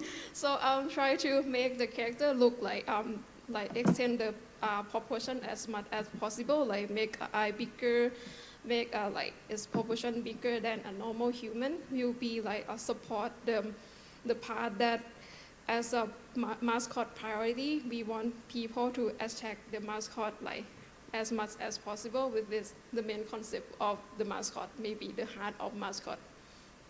So next one gonna be the main priority, or maybe the main heart of the character design. With a lot of people tend to forget about this kind of themes, design by inside to outside. So inside to outside is mean you have to design personality first and then reflect to outside. With if the use of this technique will give more dynamics and more depths and more interesting, as well as easy to bond with the author rather than just outside in. So outside in is the method that they use for design hero. At the first, they will decide how he dress up, what kind of power he have, and then they will decide inside of the character, which is not have interesting that much compared with the inside out concepts. But for the inside out concept, it's not stopped there. It has something to do with priority, the main concept of being a mascot design. With this, we have to think about the the purpose, the main concept of the mascot design, which is about organization values. So in this case, it will provide you three choice, which is the organized values. It could be your core message, your slogan, your company goals, which will shape your company like continually to develop further. As well as you must to like make sure that your slogan will affect to your employee, like performance, make them confident, make them like inspire. With the good like employee will reflect your slogan to clients, and your client will reflect to your goal right away. As well as for the color, it's quite important like as the character design, but for color for organization is have to be a specific color that will reflect to your goals or your organization. For the concept design, is more like the place before the mascot design elements. With you develop this kind of idea into like the shape of mascot, which could be contain gimmicks or how to connect with the audience, or maybe promoting content could be your target as well. So next is going to be diagram, just to show you how it could work in reality to have your mascot design like in terms of like strong concept, artistic, with each part have to be like support for each other. But also have some kind of case study before we end up the sections. With this one gonna be the use of two methods. So this one gonna be Mang Mi. Mang Mi is mascot design from Thai Financial Bank, I think Kung Si, if I remember right. So for the slogan of this character is Mang Mi and Mi Mangs, which is the new slogan of their mobile application for QR payment, which is they want to be like easy as possible. Like it's not hard to use, just like the transfer money application, and also the color will be reflect to the organized with yellows. And for the concept is they want to target to young adults, teenager, adults, and their parents, or could be a family friendly, by using the concept of approachable, like easy to use, as the application said, need to be like fun, active, like expression a lot. And when you said that you want to target young audience, you have to think about how to bait them. With this, it need to go viral, need to go like as a memes, it need to be like express a lot, think outside, something weird that young people like. And as well as the thing that make this character like look unique is from the Thai faith, like a piece of cakes. With in Thai we will use banana rather than cake. So they will take that concept and develop in a mascot design. So for the aim and purpose will be portrayed from the organizer slogan, and with the concept design, with will approach something easy to connect, cues, expressions, and also banana appearance as well. As well as the color will be portrayed from the company color, which is yellows, and also can be related to banana itself, which could refer like a cheerful, optimized, and also confidence. So the concept of the design gonna be a fun banana with warm, a bit naughty, like to express. Sometimes is he like a bit weird, with associated with a circle and triangle shape, if you remember as I said. So you can be like noise a bit that the use of these two concepts will create like a strong concept design in terms of contents that serving the company purpose. As well as this guy is very famous. He like went outside of the Thailand, go to Japan, and in this picture like young children really like him. As well as he famous from dancing as well. We're very energetic. So however, I also have the case study that not using the organization value, but go straight to the mascot design elements, which we will see what's gonna happen on that design. So this one is Kiao Koi is a mascot design for military of defense in Thailand. So they didn't have any organized purpose. So they just went straight to the mascot design element, which is they create for compromise Thai people with all age and all gender. And the color design, they didn't like reflect to their organized at all, just the color that create for the character design. And the concept is a young woman that will give all love and joy to all people, and will aim for harmonize with maybe cute, warm, and joy and happy. But when the design got released, a lot of people think it's not cute and creepy. Somehow is not related to the organization like purpose. So they are like happy to change the design into a new version with also is not reflect to organization at all, but they will like still portray the same concept as like harmonize, compromise all of the gender. But the thing that changed is the color will be more feminine and apply for the influence of the BNK, like Thai idol, which is quite confused in terms of the compromise people. And the message like from the company support the mascot element, which is make this design is not successful, and in terms of the content and authentic with not look cute and approachable at all. So in the end, the conclusions, if you want to design character, especially for marketing purpose, you have to think at the heart of the character first with it inside to outside. Think the purpose of the design first, what kind of target you want to talking about, what kind of message you want to reflect to your design and to your clients. And then you have to know what kind of client you're talking about, how to connect with them. So it's going to be finished. Thank you. Thank you. Thank you, Ka. The last paper is very fun, right? Like I promised. Any question to ask or comments is fine too.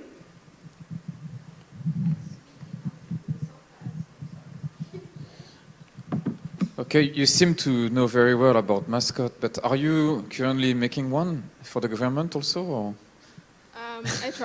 I try to make ones. Yes. Okay.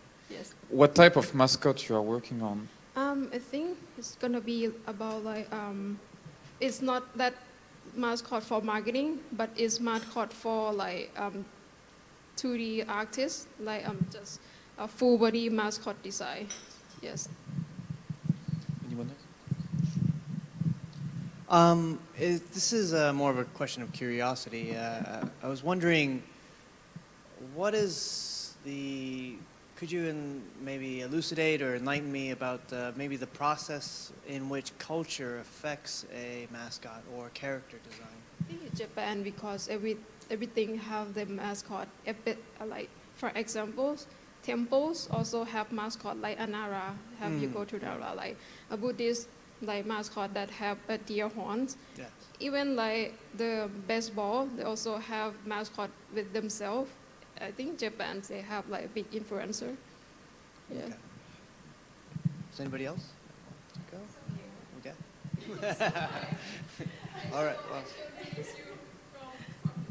Okay, thank you so much, Ka. Everybody, please give a big applause to our last presenter. And also, I would like to conclude for today, our international conference come to an end. This is SUIC first international online conference, a revival of creativity in art and design. This is for the first time. All of the paper to present today will be added in the proceedings, and we will delegate to all of our authors and also our keynote speakers, both soft file and hard file later on. And also will be included in ISBN that you can recognize and also refer to later on. We're going to meet each other again in the next 2 years, which is in 2022. I would like to express our gratitude and thank you for all of our partners and also faculty members, every Ajahns that also joined us, also with our students that help today that we have. For any kind of mistakes that we have made by any kind of chance, we would like to apologize for the difficulties, and hopefully we will improve for the next year, improvement and development. Thank you very much, and see you again in the next 2 years.